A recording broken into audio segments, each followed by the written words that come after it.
Hello student, welcome back to my channel comps Geeta. तो आज का हमारा जो टॉपिक है यहाँ पर माध्यम और तकनीक है। इससे पहले मैंने आपकी क्लास 7 तक कंप्लीट करा दिया है। ये क्लास आपकी 8 है और इसमें आपके क्वेश्चंस हैं 171। ठीक है, लगभग इतने होंगे आपके क्वेश्चंस। तो यहाँ पे फटाफट आपकी क्वेश्चन सीरीज कराएंगे तो ये आपका टॉपिक पूरा कंप्लीट हो जाएगा और यहाँ से आपके क्वेश्चंस ज़रूर आपके एग्जाम में मिलेंगे। तो चलिए फिर स्टार्ट करते हैं हम क्वेश्चन नंबर 1 से। क्वेश्चन नंबर 1 है हमारा कि तैल चित्र के लिए कितने प्रकार का आधार प्रयोग किया जाता है। तो यहाँ पर आपको पता है कि जो तैल चित्र है, ऑयल पेंटिंग है, जो ऑयल कलर करते हैं, वो कौन कौन से माध्यम पे करा जाता है। तो कैनवास, कास्ट फलक, बोर्ड। तो आप लोग भी जानते हैं कि बिल्कुल तीनों के लिए बिल्कुल उपयुक्त है हमारा तैल रंग। तो ठीक है, तो इसका राइट आंसर कौन सा हो जाएगा? तो बिल्कुल यहाँ पर उपरोक्त तो सभी हो जाएगा। सभी स्टूडेंट जानते हैं कि यहाँ पर जो तैल चित्र की खोज करी थी, किसने करी थी? जॉन वॉन आइक ने करी थी। ठीक है, तो इसको भी याद रखिएगा। बाकी अब हम बात करते हैं नेक्स्ट क्वेश्चन के लिए। एक्रेलिक रंगों से बने चित्रों पर लगाने की आवश्यकता होती है।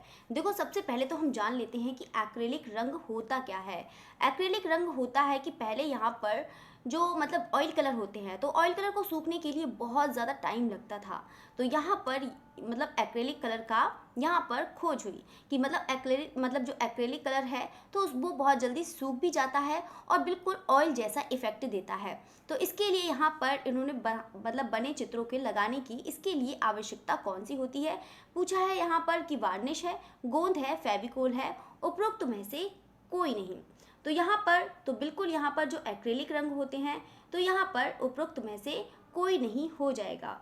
ठीक है, तो यहाँ पर जो एक्रेलिक रंगों के लिए यूज़ करा जाता है वो एक इमल्सन होता है, यानी कि एक लिक्विड की तरह होता है।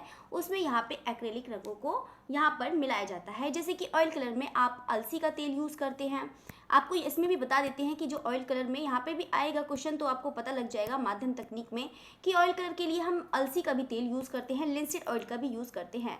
इसी तरीके से ही हम एक्रेलिक मतलब एक्रेलिक कलर के लिए उस थोड़ा सा पतला करने के लिए उसको इमल्सन के लिए भी प्रयोग मतलब जो करते हैं। ठीक है, जो लिक्विड की तरह ही होता है। चलिए, तो नेक्स्ट क्वेश्चन की तरफ बढ़ते हैं हम। क्वेश्चन नंबर 3 है यहाँ पर, कौन से वर्ष पहली ग्रेफाइट पेंसिल बनी थी। देखो, पेंसिल तो हमारी पहले बहुत बन चुकी, मतलब बहुत पहले बन चुकी थी। यहाँ पे 1662 में बन चुकी थी और कहाँ पर? इंग्लैंड में। लेकिन यहाँ पर जो ग्रेफाइट का यूज़ है, देखो यहाँ पर पेंसिल पहले एक ग्रेफाइट की तरह होता था, सिर्फ इतना मतलब इतनी पतली, सॉरी यहाँ पे मतलब इतना पतला सा होता था ग्रेफाइट। तो उसको ना पकड़ने में, आप कोई भी चीज़ होगी, पतली चीज़ होगी, तो उसको पकड़ने में बहुत ज़्यादा मतलब बहुत ज़्यादा कठिनाई होगी। तो यहाँ पर पहले कुछ भी ऐसा नहीं होता था। फिर यहाँ पर कुछ टाइम बाद लोग मतलब धागा बांधकर मतलब यूज़ करने लगे कि मतलब हाँ, धागा बांधकर उसको पकड़ने में आसानी लगी। लेकिन अभी तक लेड का यूज़ कहीं मतलब लेड के लिए किसी ने लकड़ी का यूज़ नहीं करा था, किसी ने यहाँ पर यूज़ नहीं किया था। तो वही चीज़ हम देखेंगे कि यहाँ पर जो सबसे पहले आविष्कार किया था वो किसको जाता है? यहाँ पर निकोलस जैक कॉन्ट को जाता है, कॉन्टे या फिर कॉन्टे। ठीक है, निकोलस, ठीक है, इसको भी याद रखिएगा, निकोलस जैक। ठीक है, निकोलस जैक कॉन्टे। ठीक है, कांते भी, कॉन्टे भी ऐसे करके भी बोल सकते हैं। ठीक है, जो यहाँ पर जाता है तो वो मतलब जो सन में जाता है यहाँ पर, वो आपको जो खोज हुई थी, ठीक है, मतलब जो पेंसिल का पूरा यूज़ करा है वो 795। अब आपका 795 तो यहाँ पर कहीं दिख नहीं रहा है, तो इसका तो ये पूछा नहीं है। यानी कि उसने पहले पूछा है कि पहली ग्रेफाइट पेंसिल कब बनी। तो यहाँ पे कब बनी है? तो बिल्कुल 1662 में बनी है। और कहाँ पर बनी है? तो ये इंग्लैंड में बनी है। ठीक है, इसको भी याद रखिएगा, कहाँ पर बनी है? इंग्लैंड में बनी है। नेक्स्ट क्वेश्चन की तरफ बढ़ते हैं हम। नेक्स्ट क्वेश्चन कह रहा है कि यहाँ पर तैल चित्रण के लिए प्रयोग होने वाले ब्रश होते हैं।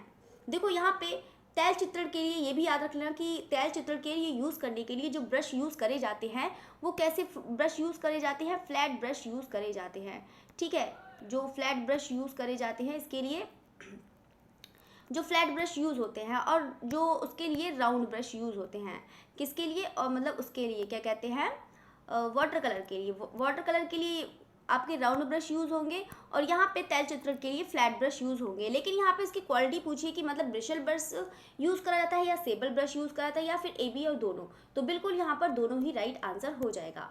अब हम बात करते हैं क्वेश्चन नंबर 5 है। क्वेश्चन नंबर 5 कह रहा है कि यहाँ पे प्रयोग की दृष्टि से जल रंग के कितने प्रकार होते हैं। तो आपको बताना है कि प्रयोग की दृष्टि से जल रंग कितने प्रकार के होते हैं। तो बिल्कुल यहाँ पर दो ही प्रकार के होते हैं। जो प्रयोग की दृष्टि से जल रंग कैसे होते हैं, दो होते हैं। एक आपका होता है सूखा रंग होता है, एक आपका होता है गीला। देखो एक आता है आपका ट्यूब कलर में आता है और एक आपका ऐसे ही केक में आ जाता है, थोड़े स्क्वायर शेप में, उसी टाइप के यहाँ पे सूखे कलर भी आते हैं जो आपके जल रंग होते हैं। अब हम बात करते हैं पैलेट का प्रयोग किया मतलब जो किया जाता है किसके लिए किया जाता है, चित्र मतलब डिज़ाइन, चित्रकला, मूर्तिकला या फिर टेक्सटाइल के लिए। तो यहाँ पे सभी लोग जानते हैं जो पैलेट का यूज़ करा जाता है, पैलेट इसी तरीके का होता है आपका, मतलब जो आपका ये चीज़ होता है पैलेट, ठीक है। तो यहाँ पर आप देखेंगे कि जो पैलेट है, ठीक है, तो यहाँ पर जो ऐसे करके बना होता है, यहाँ पे कलर रखने का जगह होती है, ठीक है। तो यही चीज़ आपकी पैलेट है, ठीक है। तो यहाँ पर आप यूज़ कर सकते हैं, इसी को ही पैलेट हम कहते हैं, जो मतलब प्लेट की तरह होता है, ठीक है, उसको हम पैलेट कहते हैं। बहुत लोग प्लेट बोलते हैं लेकिन प्लेट नहीं होता है, पैलेट होता है, ठीक है। तो ये हम यूज़ करते हैं, चित्रकला के लिए करते हैं। चलिए नेक्स्ट क्वेश्चन के लिए बढ़ते हैं। यहाँ पे क्वेश्चन नंबर 7 कह रहा है कि यहाँ पर ऑयल कलर में बाइंडर की तरह प्रयोग किया जाता है। देखो बाइंडर होता है, इसी तरीके का एक बाइंडर होता है, लेकिन यहाँ पर इसने पूछा है कि यहाँ पर बाइंडर की तरह यूज़ करा जाता है ऑयल कलर में, वो किसके लिए, क्योंकि आपको पता होना चाहिए कि बाइंडर क्या होता है। क्योंकि बाइंडर वो होता है कि जैसे कि हमारा कोई भी चीज़ होती है सरफेस को, उसको फिक्स करने के लिए हम बाइंडर को यूज़ कर सकते हैं। जैसे कि बाइंडर में हम बाटिक में भी यूज़ कर, मतलब बाटिक कह रहे हैं कि उसमें जब हम ब्लॉक वाले बनाते हैं तो उसमें भी बाइंडर का यूज़ करते हैं। एक प्रकार का जैसे होता है, जैसे गोंद मान लो, जैसे गोंद होता है उसी प्रकार का हम मिलाते हैं। जैसे कि आप टेम्परा में बनाते हैं, वो भी एक बाइंडर का तरह यूज़ करता है। बाइंडर मतलब किसी चीज़ को एकदम फिक्स कर देना, बांधना, ठीक है। तो हम बात करते हैं वही चीज़ की ऑयल कलर में किसका करते हैं, एक्रेलिक बाइंडर है, लिंसेड ऑयल है, टेरापिन ऑयल है या फिर फेविकोल। तो इसका राइट आंसर कौन सा हो जाएगा, तो बिल्कुल यहाँ पर लिंसेड ऑयल हो जाएगा। इसी तरह के ही जैसे कि ऑयल कलर में जैसे कि लिंसेड ऑयल को पतला करने के लिए किया जाता है, इसी तरह के यहाँ पर मतलब वो भी फिक्स भी हो जाता है, चमक भी आ जाती है, ठीक है। तो वही चीज़ बाइंडर भी मतलब होता है, मतलब और चीज़ में। चलिए तो नेक्स्ट क्वेश्चन की तरफ बढ़ते हैं। क्वेश्चन नंबर 8 कह रहा है कि यहाँ पे जल रंग का मुख्य गुण कौन सा है, ठीक है। यहाँ पे जल रंग का मुख्य गुण है पारदर्शिता, अपारदर्शिता, खुरदरा या फिर आपका चिपचिपा। तो इसका जो राइट आंसर हो जाएगा, तो आप लोग भी जानते हैं जो जल रंग की जो मुख्य विशेषता है, जो मुख्य गुण है वो कौन सा होता है, ट्रांसपेरेंसी होता है। और आपके जल रंग जो होते हैं वो बिल्कुल ट्रांसपेरेंट होते हैं, क्योंकि इसमें ज़्यादातर पानी का यूज़ करते हैं और बहुत हल्के रंग का यूज़ करा जाता है। तो ये आपका पारदर्शी रंग में आ जाता है। अब हम बात करते हैं क्वेश्चन नंबर 9। तो क्वेश्चन नंबर 9 कह रहा है कि पारदर्शी पद्धति में उच्च प्रकाश दिखाते हैं। तो उच्च प्रकाश जो दिखाते हैं मध्यम तान द्वारा, सफ़ेद रंग द्वारा, कागज खाली छोड़ देते हैं या फिर काले रंग द्वारा। तो यहाँ पर आप लोग भी जानते हैं कि अगर हम जल रंग का जैसे पारदर्शी पद्धति में, तो पारदर्शी पद्धति में क्या क्या होता है, जल रंग होता है। और जल रंग में हम क्या करते हैं कि अगर हमें कोई वाइट कलर चाहिए तो हम कोई भी कलर करते हैं, तो हमें चमक दिखाने के लिए ये वाइट स्पेस यहाँ पर छोड़ देते हैं और बाकी में कलर दिखते हैं, तो ये चीज़ हमारा हाईलाइट होने लगता है। तो इसके लिए हम कौन सा रंग मतलब क्या करते हैं, तो कागज खाली छोड़ देते हैं। नेक्स्ट क्वेश्चन में बढ़ते हैं। यहाँ पे त्रिआयामी आकार में होती है। तो आपको समझ में आ ही गया होगा, जो त्रिआयामी आकार होती है वो कौन सी होती है, मोटाई होती है, चौड़ाई होती है, लंबाई होती है या फिर ये सभी। तो सभी लोग जानते हैं, तो क्या हो जाएगा, तो आपका बिल्कुल राइट आंसर ये सभी हो जाएगा। कल बहुत सारे स्टूडेंट कह रहे थे कि मैम हम तो क्वेश्चन ही नहीं पढ़ पा रहे, आप तो बहुत ज़्यादा स्पीड हो गई, एकदम सुपर फास्ट हो गया था कल, है ना। चलिए तो कोई बात नहीं, आज सुपर फास्ट नहीं होगा, आज बिल्कुल आराम से चलेंगे और अच्छे से चलेंगे, ठीक है। तो यहाँ पे तैयार रहिएगा, तो सारे क्वेश्चन आप अटेम्प्ट करिएगा, ठीक है, तभी आपके लिए बेनिफिट है, क्योंकि आप पूरे क्वेश्चन अटेम्प्ट करेंगे तभी आपके लिए बेनिफिट होगा, क्योंकि आपका एक चैप्टर पूरा एक बार में कंप्लीट हो जाएगा।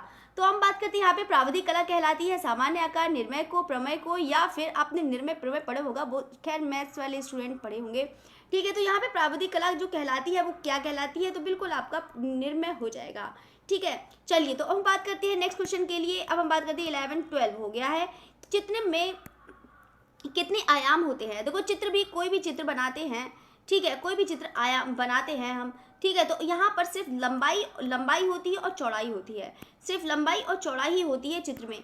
सिर्फ हमें जो तीसरा होता है वो सिर्फ हमारा आभास होता है, लेकिन हमें जो आयाम मतलब जो चित्र होता है वो कितने होता है, सिर्फ 2 होता है। एक होता है हमारी लंबाई और एक दूसरी होती है हमारी चौड़ाई, ठीक है। चलिए अब नेक्स्ट क्वेश्चन की तरफ बढ़ते हैं। क्वेश्चन नंबर 13 कह रहा है कि चारकोल स्टिक है। आप लोगों ने चारकोल स्टिक देखी होगी कि चारकोल होती है, मतलब ब्लैक कलर की होती है, वो एक जली मतलब लकड़ी को जलाया जाता है, वही चीज़ होती है हमारी चारकोल स्टिक, उसी से ही कलर हम करते हैं। तो यहाँ पे है रंग, ब्रश, ब्लैक, जापान या फिर जली हुई लकड़ी। तो बिल्कुल कौन सा राइट आंसर हो जाएगा, तो बिल्कुल यहाँ पर जली हुई लकड़ी राइट आंसर हो जाएगा। क्वेश्चन नंबर 13 की तरफ बढ़ते हैं, सॉरी 13 हो गया है 14। क्वेश्चन नंबर 14 कह रहा है कि यहाँ पर जो फ्रेस्को का अर्थ है तो भित्ति चित्र है, भित्ति चित्र की विशेष पद्धति है, लघु चित्र है या फिर अर्ध चित्र है। तो आप लोग भी जानते हैं कि जो फ्रेस्को है वो हमारे मतलब जो फ्रेस्को है तो यहाँ पर क्या भित्ति चित्र है, भित्ति चित्र तो नहीं है, यहाँ पे भित्ति चित्र की विशेष पद्धति आपका राइट आंसर हो जाएगा, ऑप्शन बी राइट आंसर हो जाएगा। ठीक है, तो यहाँ पे भी मतलब भित्ति चित्रण की विशेष पद्धति राइट आंसर है। अब हम देखते हैं बाकी। तो भित्ति चित्रण के लिए आप जानते हैं फ्रेस्को पद्धति होती है, एक आपकी गीली होती है, एक आपकी सूखी होती है, जिसको फ्रेस्को बूनो कहते हैं गीली भित्ति को, और फ्रेस्को सेको सूखी भित्ति को कहते हैं। अभी क्वेश्चन आएंगे तो आपको क्लियर हो जाएगा। ठीक है, तो सारे क्वेश्चन अटेम्प्ट करिएगा।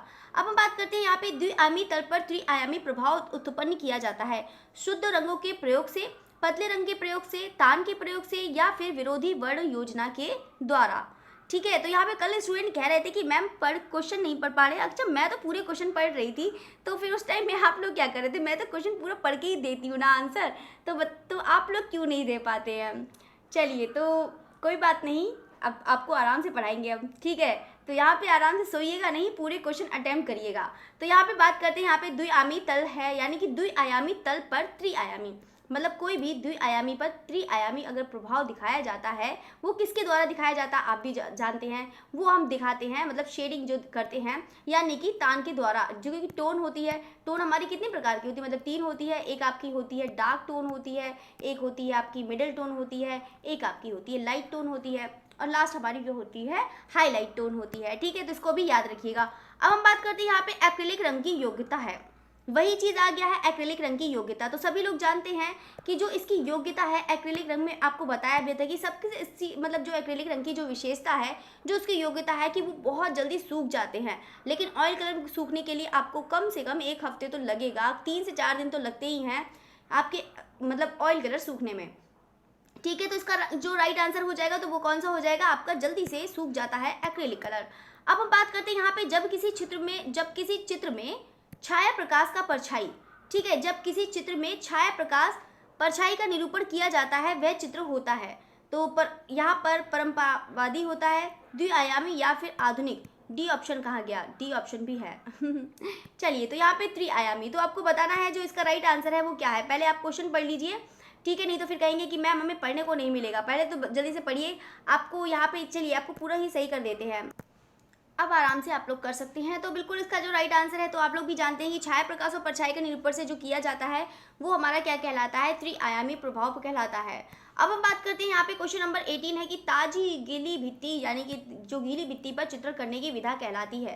फ्रेस्को सेको, फ्रेस्को बूनो, ये भी बिल्कुल अभी मैंने बताया था जो इसका राइट आंसर कौन सा हो जाएगा, तो बिल्कुल आपका फ्रेस्को बूनो राइट आंसर हो जाएगा। अब हम बात करते हैं क्वेश्चन नंबर 19 है यहाँ पर, मूल रूप से बाटिक कला किस देश की है? तो यहाँ पर जापान की है, इंडोनेशिया की, थाईलैंड की या फिर मलेशिया की। तो आपको बता देते हैं जो बाटिक है, देखो बाटिक कहते हैं, यहाँ पे बातिक है, ठीक है। तो यहाँ पे जो बाटिक है वो कपड़े पर करा जाता है, कपड़े पर भी किया जाता है और यहाँ पे चमड़े पर भी किया जाता है, ठीक है। तो यहाँ पर जो है मतलब यही मान के चलिए कि यहाँ पर कोई कपड़ा ही होता है, ठीक है, सरफेस के लिए। तो वहाँ पर उसके लिए आपका बाटिक जो यूज़ करा जाता है, जैसे बाटिक में मोम का रंग मिला के, मतलब जो मोम का रंग यूज़ करा जाता है बाटिक में, मोम का रंग, ठीक है। आप लोगों ने देखा होगा कि बाटिक में जो कपड़े होते हैं, बाटिक वाले बहुत सारे मोम का रंग यूज़ करते हैं और यहाँ पे कोई डिज़ाइन बना लेते हैं, ठीक है। तो यहाँ पे डिज़ाइन बना लेते हैं, इतने में मोम कलर फिल कर देते हैं, फिर उसमें टाई एंड डाई करते हैं और टाई एंड डाई के बाद आपका मोम फिर बाद में वो हटा देते हैं, बस आपका डिज़ाइन तैयार हो जाता है। और उसमें क्रैकर्स भी आ जाते हैं, क्योंकि इसमें क्रैकर्स तो आ ही जाएंगे ना जब आप लगाएंगे मोम कलर। चलिए, तो हम बात करते हैं यहाँ पे बाटिक तो किस देश की हो जाएगी, तो बिल्कुल यहाँ पर इंडोनेशिया की हो जाएगी। अब हम बात करते हैं यहाँ पे गैसो, देखो गैसो भी आपका इम्पोर्टेंट है। गैसो चित्रभूमि पर किस विधा चित्रण में किया जाता है? तो आपको पता है यहाँ में पेस्टल, एक्रेलिक, टेम्परा या फिर जल रंग। तो आपको बता देते हैं जो गैसों का यूज़ होता है वो हमारी किसके लिए होता है, यहाँ पर टेम्परा के लिए होता है। जो गैसों का जो यूज़ करते हैं वो हम क्या करते हैं, मतलब जो पीओपी, मतलब पीओपी को मतलब उसी की तरह होता है जैसे टेम्परा में, जैसे कि टेम्परा हम तैयार करते हैं तो उसके लिए हम सरफेस मतलब बनाते हैं। तो यहाँ पर जो गैसो है तो उसके लिए सरफेस बनाया जाता है, किससे, पीओपी से बनाया जाता है या फिर खड़िया से बनाया जाता है, ठीक है। तो उसको भी याद रखिएगा, तो उस पर लगा दिया जाता है, उसी को ही हम क्या कहते हैं, उस चित्रभूमि को यहाँ पर गैसो कहा जाता है। अब हम बात करते हैं नेक्स्ट क्वेश्चन के लिए। यहाँ पर तैल रंग है, तो आपको बताना है कि तैल रंग है कि कौन सा है। पारदर्शी, पूरक, अपारदर्शी या फिर चमकीला। तो तेल रंग सभी लोग जानते हैं, तेल रंग हमेशा डार्क कलर लगाए जाते हैं, लाइट कलर बिल्कुल भी नहीं लगाए जाते हैं। तो तेल रंग हमेशा याद रखना हमारा किस में आ जाएगा, पारदर्शी में आ जाएगा। अब नेक्स्ट क्वेश्चन की तरफ बढ़ते हैं। यहाँ पे क्वेश्चन नंबर 22 कह रहा है कि तेल रंगों को जिस अंडाकार फलक पर फैलाकर मिलाया जाता है उसका सही नाम क्या है। तो यहाँ पर देखो, अंडाकार फलक पर फैलाकर, समझ गए होंगे कि यहाँ पर किसकी बात कर रहा है। तो ये समझ गए होंगे कि यहाँ पर किसकी बात, सॉरी, यहाँ पे किसकी बात कर रहा है कि मतलब जो है आपका जो बनाते हैं ऐसे करके, जो फलक होता है एक यहाँ पे होता है और यहाँ पे कलर्स रखते हैं। तो यहाँ पे किसकी बात कर रहा है, यहाँ पर मतलब एक यहाँ पर होल होता है यहाँ पर आपका ब्रश रखने के लिए, ठीक है। तो यहाँ पर कौन सा हो जाएगा आपका, पैलेट राइट आंसर हो जाएगा। अब हम बात करते हैं यहाँ पे जो इम्पेस्टो क्या है। देखो इम्पेस्टो भी बहुत ही ज़्यादा, इम्पेस्टो आपका उसी से ही संबंधित है जो आपका तेल रंग से संबंधित है। इम्पेस्टो होता है कि जैसे कि आप पहले क्वेश्चन को पढ़िए तो आपको खुद ही समझ में आएगा जो इसका राइट आंसर है वो कौन सा होगा। पहले हम बात करते हैं यहाँ पे इम्पेस्टो। देखो, गाढ़े रंगों की मोटी परतों द्वारा रेखांकन, जल रंग की भांति। तो जल रंग से हमारा कोई मतलब नहीं है, इम्पेस्टो याद रखना।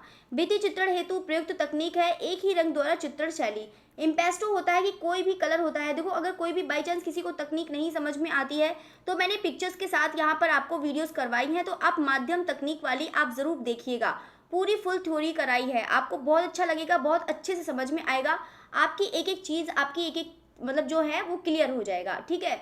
तो यहाँ पे माध्यम तकनीक की बात करते हैं। देखो इम्पेस्टो होता है, इम्पेस्टो हम ऑयल कलर में करते हैं, यहाँ पे एकदम थिक कलर लगाते हैं। उसी को ही थिक कलर जब लगाते हैं उसी को ही हम क्या कहते हैं, यहाँ पर जो गाढ़े रंगों की मोटी परत लगाते हैं उसी को ही हम क्या कहते हैं, इम्पेस्टो कहते हैं। कागज का आविष्कार हुआ था, तो ये तो सभी लोग जानते हैं। तो जल्दी से कमेंट करके बताइएगा कि जो कागज का आविष्कार हुआ था वो कौन से शताब्दी या कौन से सन में हुआ था। तो जो ये मतलब जो आविष्कार हुआ है तो सभी लोग जानते हैं कि कहाँ पर, तो बिल्कुल यहाँ पे सर्वप्रथम यहाँ पर चीन में हुआ है। क्वेश्चन नंबर बात कर रहा है कि यहाँ पे कौन सी सतह चित्रण के लिए उपयुक्त नहीं है। टिश्यू पेपर, कैनवास, कागज, कपड़ा। तो आपने तीनों पर ही तो देखा होगा, लेकिन अभी आपने टिश्यू पेपर पे नहीं देखा होगा, क्योंकि टिश्यू पेपर हमारा बहुत ही ज़्यादा हल्का होता है, उस पर तो ब्रश चलेगा ही नहीं, फट जाएगा, तो वो बिल्कुल आपका बेकार माध्यम ये हो जाएगा। अब हम बात करते हैं यहाँ पे क्वेश्चन नंबर 26 कह रहा है कि जल रंग की पतली पारदर्शक, यहाँ पर कह रहा है, एक मिनट, यहाँ पर कह रहा है कि जल रंग की पतली पारदर्शक तह लगाकर कागज पर चित्रण कहलाता है। टेम्परा पेंटिंग, शुद्ध पेंटिंग, पोस्टर पेंटिंग या फिर वॉश पेंटिंग। तो सभी लोग जानते हैं कि यहाँ पर जो मतलब एकदम पतली परत होती है वो कहाँ पर होती है, वो बिल्कुल यहाँ पर वॉश में होती है, क्योंकि वॉश को यहाँ पे बहुत ज़्यादा डिप किया जाता है। बहुत बार यहाँ पर मतलब आवश्यकता अनुसार यहाँ पर जो डिप किया जाता है तो उसमें पतली पतली परतें आ जाती हैं। हर एक कलर के बाद यहाँ पर उसको एक बकेट में या टब में किसी में भी उसको डुबोया जाता है। चलिए, तो हम बात करते हैं यहाँ पे क्वेश्चन नंबर 27 है। यहाँ पर दीवार के प्लास्टर को सूख जाने के बाद उपरांत चित्रण को कहते हैं। फ्रेस्को बीरू कहते हैं, फ्रेस्को सेको कहते हैं, या फिर आपका वॉल पेंटिंग कहते हैं। तो बताइएगा इसका राइट आंसर क्या है। तो दीवार पर यहाँ पर समझ गए होंगे कि दीवार के प्लास्टर सूख जाने के उपरांत चित्रण को कहते हैं, तो बिल्कुल यहाँ पर फ्रेस्को सेको इसका राइट आंसर हो जाएगा। फ्रेस्को बूनो हमारा किससे संबंधित हो जाएगा, गीली भित्ति से हो जाएगा, ठीक है, किससे, गीली भित्ति से हो जाएगा। अब नेक्स्ट क्वेश्चन की तरफ बढ़ते हैं। यहाँ पे क्वेश्चन नंबर 28 कह रहा है, देखो आप यहाँ पे सारे क्वेश्चन करेंगे, आपको खुद ही कॉन्फिडेंस आ जाएगा कि हाँ, कि मेरे क्वेश्चंस आपके अब यहाँ से एक भी क्वेश्चन गलत नहीं होगा, ठीक है। तो यहाँ पर आप पूरा प्रैक्टिस आप ज्वाइन करिएगा, पूरा प्रैक्टिस सेट, ठीक है। कैनवास पर ऑयल बनाने का सही क्रम क्या है। देखो कैनवास के लिए देखो सबसे ज़्यादा ज़रूरी है स्ट्रेचिंग। यहाँ पे आप पढ़िएगा तो आपको बहुत अच्छी समझ में आइएगा, नहीं तो कहेंगे कि मैम हमें टाइम नहीं देती हैं। जो इसका राइट आंसर हो है वो कौन सा है, जल्दी से बताइएगा। देखो आपका सबसे पहले कैनवास का होता है, सबसे पहले हम कोई कपड़ा, देखो सबसे पहले क्या करते हैं, स्ट्रेचिंग करते हैं, यानी कि कोई कैनवास होता है उस पर हम एक कपड़ा चढ़ाते हैं उस पर, ठीक है। ये हमारा उस पर पहले हम स्ट्रेचिंग करी, हमने स्ट्रेचिंग कर ली यहाँ पर एक फ्रेम पर, ठीक है। अगर फ्रेमिंग होता मतलब जो स्ट्रेचिंग है तो हम पहले मतलब स्ट्रेचिंग करेंगे, ठीक है। उसके बाद हम यहाँ पे प्राइमिंग करेंगे, एक वाइट कलर का होता है यहाँ पे उस पर प्राइमिंग करी जाती है कि ताकि, क्योंकि वो कैनवास का कपड़ा होता है नहीं तो कलर सारा सोख लेगा, इसीलिए हम उस पर क्या करते हैं, प्राइमिंग करते हैं। प्राइमिंग करने के बाद हम उस पर क्या करते हैं, पेंटिंग करते हैं, ठीक है। उसके बाद हम कोई भी पेंटिंग बनाते हैं उसके ऊपर, ठीक है, क्योंकि प्राइमिंग इसलिए लगाना ज़रूरी है क्योंकि ताकि रंग एब्जॉर्ब ना करे और फिर भद्दे भी लगने लगेंगे। और प्राइमिंग करने के बाद कलर बहुत ही ज़्यादा ब्यूटीफुल लगते हैं और बहुत ज़्यादा चमक मतलब शाइनिंग आ जाती है, ठीक है। तो लास्ट में हम फ्रेमिंग करेंगे, लास्ट में उसकी फ्रेमिंग करवा देते हैं, ठीक है, ये हमारा कैनवास का तैयार हो जाता है ऑयल चित्र। चलिए तो नेक्स्ट क्वेश्चन की तरफ बढ़ते हैं। यहाँ पे चित्रकला के लिए कौन सी सतह उपयोग किया जाता है? दीवार, कैनवास, ताड़पत्र या फिर ये सभी? तो यहाँ पे सभी लोग जानते हैं कि चित्रकला के लिए तो दीवार भी ज़रूरी है, कैनवास भी, ताड़पत्र, तो बिल्कुल यहाँ पर ये सभी राइट आंसर हो जाएगा। क्वेश्चन नंबर 30 कह रहा है कि जल रंग उपलब्ध होते हैं। तो सभी लोग जानते हैं कि जो जल रंग उपलब्ध होते हैं वो केक के रूप में भी होते हैं, ट्यूब में भी होते हैं, बोतल में भी होते हैं, तो ये सभी राइट आंसर हो जाएगा। फिर से बता दीजिएगा, जल्दी तो नहीं कर रहे हैं। चलिए तो यहाँ पे बात कर रहा है कि खनिज रंग में बाइंडर, देखो फिर से बाइंडर की बात आ गई। बाइंडर वही चीज़ होता है कि कोई भी, जैसे कि कोई भी अगर कोई भी चीज़ होता है, किसी को एक बंधक के रूप में काम करता है और यहाँ पर उसको चमक के लिए भी काम करता है। ये चीज़ समझ लीजिए कि खनिज रंग में बाइंडर मिला होता है अलसी का तेल, तारपीन का तेल, प्राकृतिक ग्लू या फिर कोई नहीं। तो यहाँ पे जो खनिज रंग में जो बाइंडर मिला होता है वो एक प्राकृतिक ग्लू मिला होता है। ग्लू है, ये ग्लू है, लिख गया है ग्लू, ठीक है, ओके। चलिए नेक्स्ट क्वेश्चन की बढ़ते हैं। यहाँ पर क्वेश्चन नंबर 32 है। यहाँ पे ठोस में कितने आयाम हैं? ये तो बिल्कुल बताते बताते थक चुके। तो यहाँ पे सभी लोग जानते हैं कि यहाँ पे 3 ही आयाम होते हैं, एक लंबाई होता है, एक चौड़ाई होता है, एक ऊंचाई होता है। चलिए तो नेक्स्ट क्वेश्चन की तरफ बढ़ते हैं। यहाँ पर कह रहा है कि क्वेश्चन नंबर 33, यहाँ पे तैल चित्र आवश्यक नहीं है। चाकू, ईजल, पानी, तार पेन। तो तैल चित्र में तो सभी जानते हैं कि तैल चित्र में है, जब तैल चित्र है तो तैल चित्र का नाम ही है, तो तैल में पानी का कोई मतलब नहीं है। ठीक है, तो राइट आंसर आपका पानी राइट आंसर हो जाएगा। अब हम बात करते हैं कि यहाँ पर दीवार चित्रकला, यानी कि दीवार चित्रकला, भित्ति चित्रकला की बात कर रहा है कि लिए सतह प्रयोग किया जाता है। दीवार, कैनवास, ताड़पत्र, कागज। तो सभी लोग जानते हैं कि जो भित्ति चित्रकला के लिए जो सतह प्रयोग करा जाता है वो कौन सा किया जाता है? तो बिल्कुल यहाँ पर दीवार राइट आंसर हो जाएगा। अब हम बात करते हैं क्वेश्चन नंबर 35 कह रहा है कि यहाँ पे तरल पदार्थ जो ऑयल पेस्टल से बने चित्र में स्थिरता के लिए लगाया जाता है। तो तारपीन, कोलतार, फिक्सटेटिव या फिर इम्पेस्टो। तो यहाँ पर आपको बता देते हैं जो फिक्सटेटिव, यानी कि जो इसका राइट आंसर है वो कौन सा हो जाएगा? आपका फिक्सटेटिव होता है। तो फिक्सटेटिव आपको बता देते हैं कि ये कोई भी चीज़, जैसे पेस्टल कलर होते हैं, जैसे मान लो आपने पेस्टल कलर नहीं देखे हैं बाई चांस, तो आपने चौक तो देखा होगा। चौक को मान लीजिए कि अगर कलर चौक, मान लीजिए कि अगर कलर चौक को आप किसी खुरदरे पेज पर चलाते हैं तो वो बहुत जल्दी निकल जाएगा ना। तो वो अगर निकल जाएगा तो इसीलिए हम कौन सा यूज़ करते हैं? फिक्सटेटिव को यूज़ करते हैं। ठीक है, यहाँ पर आप लोग को बताने की इतनी वो नहीं है, आप लोग बस इमेजिन करिए, तो बस इसीलिए बता देती हूँ। एक चौक की तरह मान लीजिए, चौक को अगर हम किसी चीज़ पर लगाते हैं, पेज पर लगाएंगे तो बहुत जल्दी हट जाएगा, तो उस कोलों को हम फिक्स करने के लिए फिक्सटेटिव का यूज़ करते हैं। तो वही चीज़ ऑयल पेस्टल से बने चित्र में स्थिरता के लिए वही पेस्टल होता है।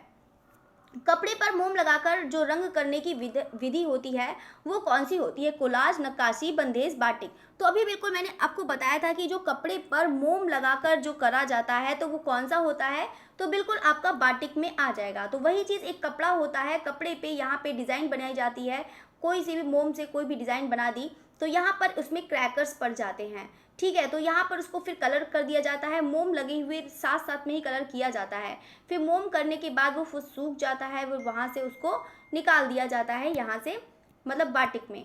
चलिए तो क्वेश्चन नंबर 37 कह रहा है कि यहाँ पे नज़दीक रेखा खींचकर प्रकाश और छाया का प्रभाव उत्पन्न करता है।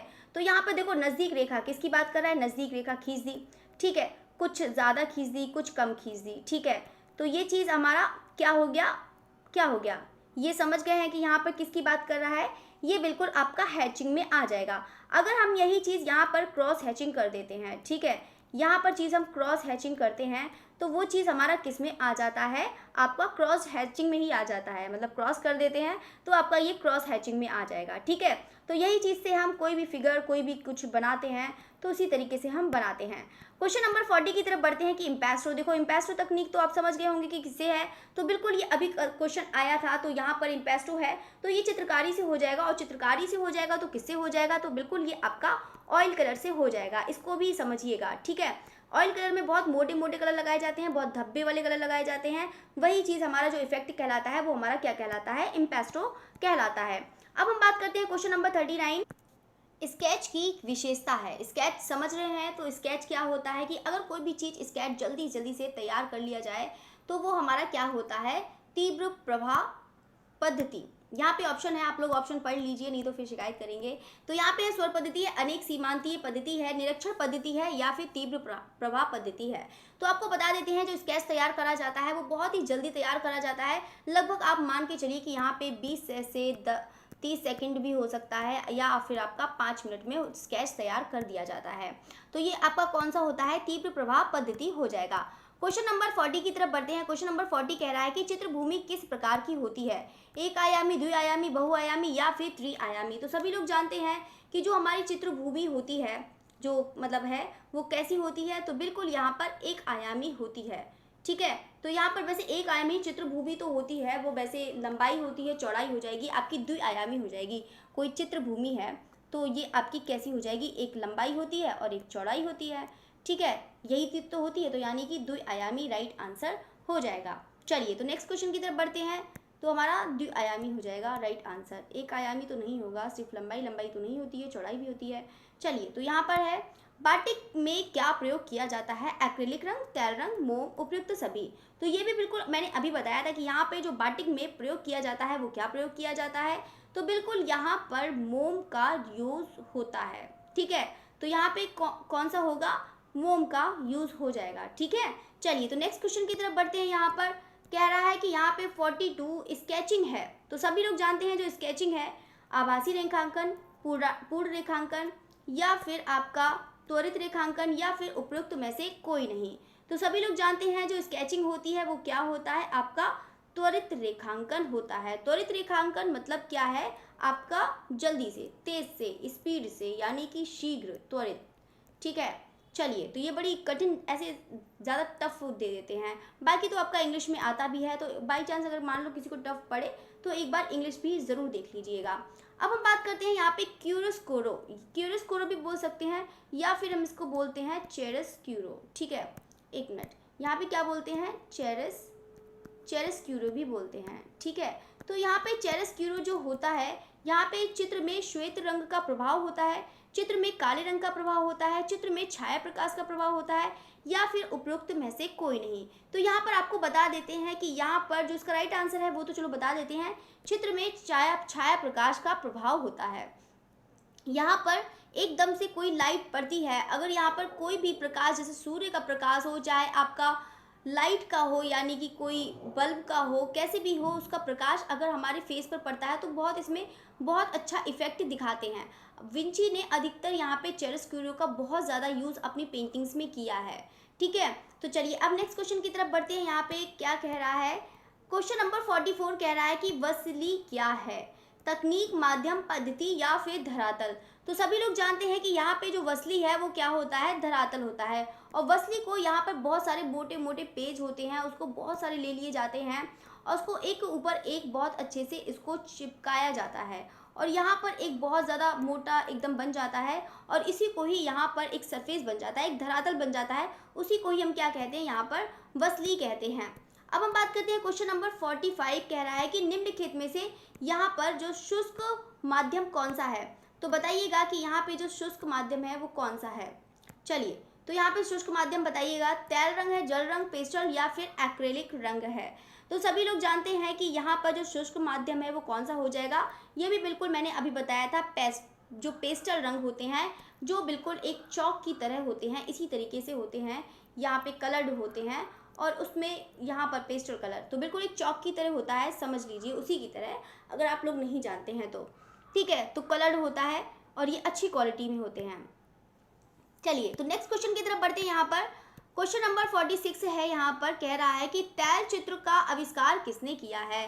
तो यहाँ पे तो कुछ बताने की जरूरत है ही नहीं, तो सभी लोग जानते हैं किसने किया है, तो बिल्कुल आपका वॉन आइक बंधु हो जाएंगे। ठीक है, बंधु मतलब दोनों भाई, यहाँ पे दो भाई थे, उन्होंने यहाँ पे तैल चित्र का है, इसीलिए बंधु लिखा है। चलिए तो यहाँ पर है, ये चीज़ हो जाएगा, बाकी ये हो जाएगा 15वीं से 16वीं शताब्दी में ये चीज़ हो जाएगा। नेक्स्ट क्वेश्चन पे बढ़ते हैं। यहाँ पे 47 कह रहा है कि यहाँ पर अंडे के माध्यम के रूप में प्रयोग किया जाता है। तो ये सब लोग बताते हैं, वो सब लोग जानते हैं कि यहाँ पे जो अंडे का माध्यम का यूज़ करा जाता है, तैल चित्र, टेम्परा, एक्रेलिक, या फिर उपयुक्त में से कोई नहीं। तो आपको बता देते हैं जो अंडे का, देखो यहाँ पर देखो टेम्परा बनाने की भी विधि है, तो आपको बता देते हैं कि जो टेम्परा बनाया जाता है, एक यहाँ पर अंडा लिया, मतलब येलो वाला पार्ट, ठीक है, जो एक येलो वाला पार्ट लिया, फिर उसमें क्या मिलाया, अलसी का तेल मिलाया, फिर उसमें उतना ही पार्ट में मतलब जितना यहाँ पर अंडा लिया है, एक अलसी का तेल लिया है, ठीक है, उतना ही यहाँ पर पानी मिलाएंगे, मतलब 2 भाग मान के चलिए कि यहाँ पे पानी मिला देंगे, ठीक है। ये चीज़ हो जाएगा आपका तैयार और बाकी इसमें हम मिलाएंगे कलर। चलिए तो ये चीज़ हमारा हो गया है, टेम्परा तैयार हो गया है। चलिए तो फिर कलर करना शुरू कर दीजिए। चलिए तो जो राइट आंसर हो जाएगा तो बिल्कुल यहाँ पर टेम्परा राइट आंसर हो जाएगा, अंडे के माध्यम से यूज़ करा जाता है। क्वेश्चन नंबर बात करते हैं यहाँ पे 48। तो क्वेश्चन नंबर 48 कह रहा है कि यहाँ पे कोलाज है। चलिए तो कोलाज है, देखो कोलाज यहाँ पे धरातल पर मोम व रंग लगाकर चित्रण करना, ऐसा तो बिल्कुल भी नहीं है। धरातल पर जल का तेल रंगों द्वारा चित्रण करना, ऐसा भी नहीं है। धरातल पर विभिन्न वस्तुओं को चिपका कर, यही बिल्कुल राइट है। चलिए पोस्टर रंगों द्वारा चित्रण करना, ये भी नहीं है। तो right answer option C right answer हो जाएगा। क्वेश्चन नंबर देखो 49, देखो यहाँ पर आपके क्वेश्चन देखो रिपीट हो रहे हैं, क्योंकि यहाँ पर इसलिए रिपीट हो रहे हैं क्योंकि आपके ये नहीं है कि क्वेश्चन मैंने रिपीट करे हैं, क्वेश्चन आपके एग्जाम में आए हुए हैं, ठीक है। तो चलिए यहाँ पे बात करते हैं कि यहाँ पर देखो क्वेश्चन का लैंग्वेज चेंज होगा, पूछने का तरीका वही है, बस आपका थोड़ा सा जो लैंग्वेज है ना थोड़ी सी चेंज कर दी गई। इम्पेस्टो क्या है, अब यहाँ पे ऑप्शन को रख दिया है कि धरातल पर सघन मतलब अपारदर्शी है, ये यहाँ पे हो गया अपारदर्शी रंगों को लगाना है, रंगों के माध्यम से धरातल पर पारदर्शी प्रभाव देना है, पेस्टल रंगों को पारदर्शी प्रभाव लगाना है, या फिर उपयुक्त सभी। उपयुक्त सभी तो हो नहीं सकता, ये तो सभी लोग जानते हैं। तो इसका राइट आंसर कौन सा हो जाएगा, तो बिल्कुल यहाँ पर धरातल पर सघन जो एकदम गाढ़े गाढ़े रंग लगाए जाते हैं एकदम घनी बिल्कुल तरीके से, वो आपका राइट आंसर हो जाएगा, ठीक है। तो इम्पेस्टो मैंने आपको बता दिया है, वही एकदम डायरेक्ट कलर लगा देते हैं जो ऑयल कलर होता है, बिल्कुल ना उसमें ऑयल कलर मिलाएंगे ना कुछ मिलाएंगे, एकदम ऑयल कलर उठाया और बिल्कुल डायरेक्ट लगा दिया, वही चीज़ हमारा इफेक्ट हो जाता है, इम्पेस्टो में आ जाता है। यहाँ पे बात करते हैं कि एक कला सृजन में यांत्रिक कौशल के क्रियान्वयन को क्या कहते हैं। तो आपको बताना है कि इसका जो राइट आंसर है वो कौन सा है। तो यहाँ पर हो जाएगा माध्यम, नापना, छापना या फिर तकनीक। तो सभी लोग जानते हैं कि एक कला सृजन में यांत्रिक कौशल के जो है, ठीक है, तो यहाँ पे कला सृजन में यांत्रिक कौशल के क्रियान्वयन को कहते हैं, तो बिल्कुल यहाँ पर तकनीक राइट आंसर हो जाएगा। चलिए तो नेक्स्ट क्वेश्चन की तरफ बढ़ते हैं। यहाँ पे क्वेश्चन नंबर 51 कह रहा है कि भित्ति चित्रण की तकनीक जिसमें गीले प्लास्टर पर रंगों का प्रयोग किया जाता है। तो ये भी बहुत ज़्यादा आसान है, सभी लोग जानते हैं, पेस्टल तकनीक, गॉश या फिर फ्रेस्को तकनीक या फिर वॉश तकनीक। तो इसका राइट आंसर कौन सा हो जाएगा, तो बिल्कुल यहाँ पर फ्रेस्को बूनो तकनीक हो जाएगा। जो भित्ति चित्रण में किस पे यहाँ पे बात कर रहा है, गीले प्लास्टर, तो बिल्कुल यहाँ पर बूनो राइट आंसर हो जाएगा। चलिए तो क्वेश्चन नंबर 52 कह रहा है कि यहाँ पर निम्नलिखित में से भित्ति चित्रण की कौन सी तकनीक है, बताइएगा।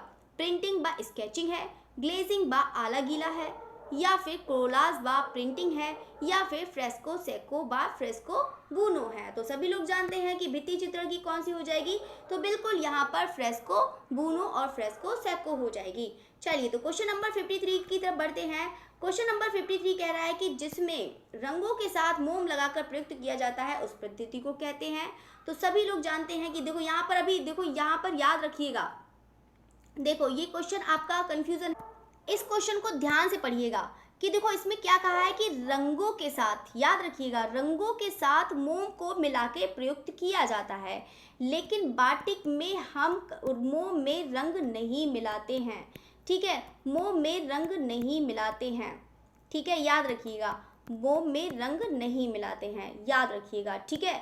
यहाँ पर जो मतलब लगाया जाता है, रंगों के साथ मोम को मिलाकर प्रयुक्त किया जाता है, उस पद्धति को कहते हैं इम्पेस्टो, एनकास्टिंग, फ्रेस्को या फिर आपका इनमें से कोई नहीं। तो आपको बता देते हैं एनकास्टिंग इसका राइट आंसर होगा, क्योंकि यहाँ पर देखो मोम का इम्पेस्टो में तो करते नहीं है, क्योंकि इम्पेस्टो आपको पता है कि यहाँ पर जो मोटे मोटे धब्बे लगाए जाते हैं ऑयल कलर से, ठीक है, तो ये तो आपका कट हो गया। फ्रेस्को हमारा आपका गीली भित्ती से है या फिर सूखी भित्ती से है, तो यहाँ पे ऐसी कोई बात नहीं कर रहा है, मोम से हमारा कोई मतलब है, ठीक है। तो आपका राइट आंसर है एनकास्टिंग। एनकास्टिंग में पता है क्या करते थे कि मतलब ऑयल मतलब जो पेंटिंग बनाई उस पर मतलब वहाँ पर आपका जो मोम के साथ रंग मिलाया जाता था, ठीक है, तो इससे बहुत अच्छा इफेक्ट आता था, मतलब ऐसा लगता था कि मतलब पुरानी सी पेंटिंग हो गई हो, कि उस पर बहुत ज़्यादा 3D इफेक्ट भी लगता था, ठीक है। आप एक बार सर्च करिएगा यहाँ पे एनकास्टिंग वाला जो मोम के साथ, तो यहाँ पर उन्होंने यूज़ करा है, ठीक है, अधिकतर वेस्टर्न के लोग ज़्यादा यूज़ करते थे रंगों के साथ मोम को मिलाकर।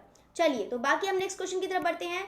क्वेश्चन नंबर 54 कह रहा है कि म्यूरल चित्रण हेतु कौन सा धरातल काम में किया जाता है। तो बताइएगा कि यहाँ पे दीवार, स्केचबुक, कागज, ताड़पत्र। तो यहाँ पे किसकी बात कर रहा है, यहाँ पे म्यूरल की बात कर रहा है। तो म्यूरल की बात कर रहा है तो जो उसका राइट आंसर हो जाएगा तो बिल्कुल कौन सा हो जाएगा, तो बिल्कुल यहाँ पर दीवार हो जाएगा। चलिए तो नेक्स्ट क्वेश्चन की तरफ बढ़ते हैं। यहाँ पर क्वेश्चन नंबर 55 कह रहा है यहाँ पर वह कौन से सतह चित्रण के उपयुक्त नहीं है। वही चीज क्वेश्चन है तो सभी लोग जानते हैं इसका राइट आंसर, तो बिल्कुल कौन सा हो जाएगा, टिश्यू पेपर। ये तो अभी क्वेश्चन आया था ना, ठीक है। तो यहाँ पे इसको ऊपर कर देते हैं, बस ये है, ये अलग एग्जाम में आया है कि कौन सी सतह, तो आपका टिश्यू पेपर। चलिए तो यहाँ पे क्वेश्चन नंबर 56 की तरफ बढ़ते हैं। यहाँ पे एक रंग की पतली पारदर्शक तथा कागज पर लगाकर चित्रण कहलाता है। तो यहाँ पे सब लोग जानते हैं कि यहाँ पे जो एक जल रंग की पतली पारदर्शक कागज पर लगाकर चित्रण कहलाता है टेम्परा, शुद्ध रंग painting, poster painting, wash painting. तो कौन सा हो जाएगा, तो बिल्कुल यहाँ पर वॉश पेंटिंग हो जाएगा, क्योंकि यहाँ पर जो पतली पतली यहाँ पर परतें लगाई जाती हैं, किसमें, वॉश पेंटिंग में लगाई जाती हैं। अब हम बात करते हैं क्वेश्चन नंबर 57 की, दीवार के प्लास्टर सूख जाने के उपरांत चित्रण को कहते हैं। तो बिल्कुल यहाँ पे देखो बस लैंग्वेज चेंज कर दी है, तो बिल्कुल वही चीज़ हो जाएगा, आपका फ्रेस्को बूरो हो जाएगा, क्योंकि यहाँ पे सूख जाने के उपरांत, अच्छा सूख जाने के लिए कहा है ना। चलिए तो यहाँ पे सूख जाने के लिए कहा है, तो यहाँ पे फ्रेस्को सेक्को राइट आंसर हो जाएगा, ठीक है। चलिए तो सूख जाने हैं ना, सूखी बित्ती आपकी फ्रेस्को सेक्को। चलिए तो क्वेश्चन नंबर 58 कह रहा है कि यहाँ पर जब चित्रित आकृति केवल लंबाई और चौड़ाई का दर्शन व मोटाई का अभाव होता है, ध्यान से सुनिएगा, ठीक है। तो यहाँ पे क्वेश्चन कह रहा है कि यहाँ पर जब चित्र आकृति केवल लंबाई और चौड़ाई का दर्शन व मोटाई का अभाव होता है, यानी कि कमी, अभाव मतलब कमी, तब वह कहलाती है त्रिमीय, द्विमितीय या फिर शैलीबद्ध या फिर बहुआयामी। तो यहाँ पे है, तो यहाँ पे किसका हो जाएगा, तो यहाँ पे जब लंबाई चौड़ाई का बताया है कि अब मोटाई का अभाव हो जाती है, तो इसका मतलब क्या है, देखो यहाँ पे क्वेश्चन को समझना पड़ेगा, ठीक है। तो यहाँ पे जब इसकी कमी हो जाएगी तो यहाँ पे हमारे दो ही चीज़ तो बचा ना, तो कौन सा हो जाएगा, आपका द्विमितीय हो जाएगा। चलिए यानी कि द्विआयामी। चलिए तो हम बात करते हैं यहाँ पे कौन सा, यहाँ पर बड़ा, चलिए तो यहाँ पे हम बात करते हैं, ये भी पता नहीं क्यों डांस करने लगता है चलिए तो यहाँ पे इनमें से कौन सा रंग करने का माध्यम नहीं है, पेस्टल, कागज, तेल रंग, जल रंग। तो यहाँ पे समझ गए होंगे कि यहाँ पे मतलब जो चित्रण करने का माध्यम नहीं है, ठीक है। तो आप समझ रहे होंगे जो आपको यहाँ पर सबसे अलग लग रहा है, ठीक है। तो यहाँ पे कौन है, तो कागज। तो कागज हमारा कोई मतलब माध्यम नहीं है, ठीक है, वो हमारा क्या है, सरफेस है, एक धरातल है, ठीक है। चलिए तो राइट आंसर आपका बी ऑप्शन हो जाएगा। क्वेश्चन नंबर 60 की तरफ बढ़ते हैं। सेड स्क्वायर होता है, तो सब लोग जानते हैं सेड स्क्वायर क्या होता है। सेड स्क्वायर तो सभी लोग ने देखा भी होगा, यूज भी करा होगा, है ना, सब लोग ने किया होगा, है ना। दो सेड स्क्वायर होते हैं ना, दो सेड स्क्वायर होते हैं, तो सब ने यूज करा होगा चलिए खैर बनाना क्या है, तो बाकी सब लोग ने सेड स्क्वायर यूज करा होगा, तो कौन से है, चौकोर है, तिकोने हैं, तो बिल्कुल सब आपका तिकोने ही हो जाएगा, है ना। इतने अच्छे क्वेश्चन आ जाए तो फिर बात ही क्या है, सब लोग एग्जाम ही क्रैक कर लेंगे। यहाँ पे जो जॉब दिलवानों के लिए भी आप लड़ाई हो जाएगी, यहाँ पे फिर पॉइंट, फिर मेरिट बनेगी 0.1, 0.2, है ना, ऐसे करके मेरिट बनेगी, मतलब जितनी है 115.1, 116.1, है ना, ऐसे करके बनेगी। चलिए तो अब बात करते हैं यहाँ पे पीपीए घोल के हल्का संवेदनशील बनाने के लिए किस रसायन का उपयोग किया जाता है, अमोनिया, अमोनियम क्लोराइड, अमोनियम बाइक्रोमेट या फिर अमोनियम सिल्वर। तो बताइएगा इसका राइट आंसर कौन सा है। देखो फिर से पढ़ लीजिए, नहीं तो फिर से कहेंगे कि मैम ने पढ़ने का मौका नहीं दिया, सबको पढ़ने का मौका दिया जाएगा।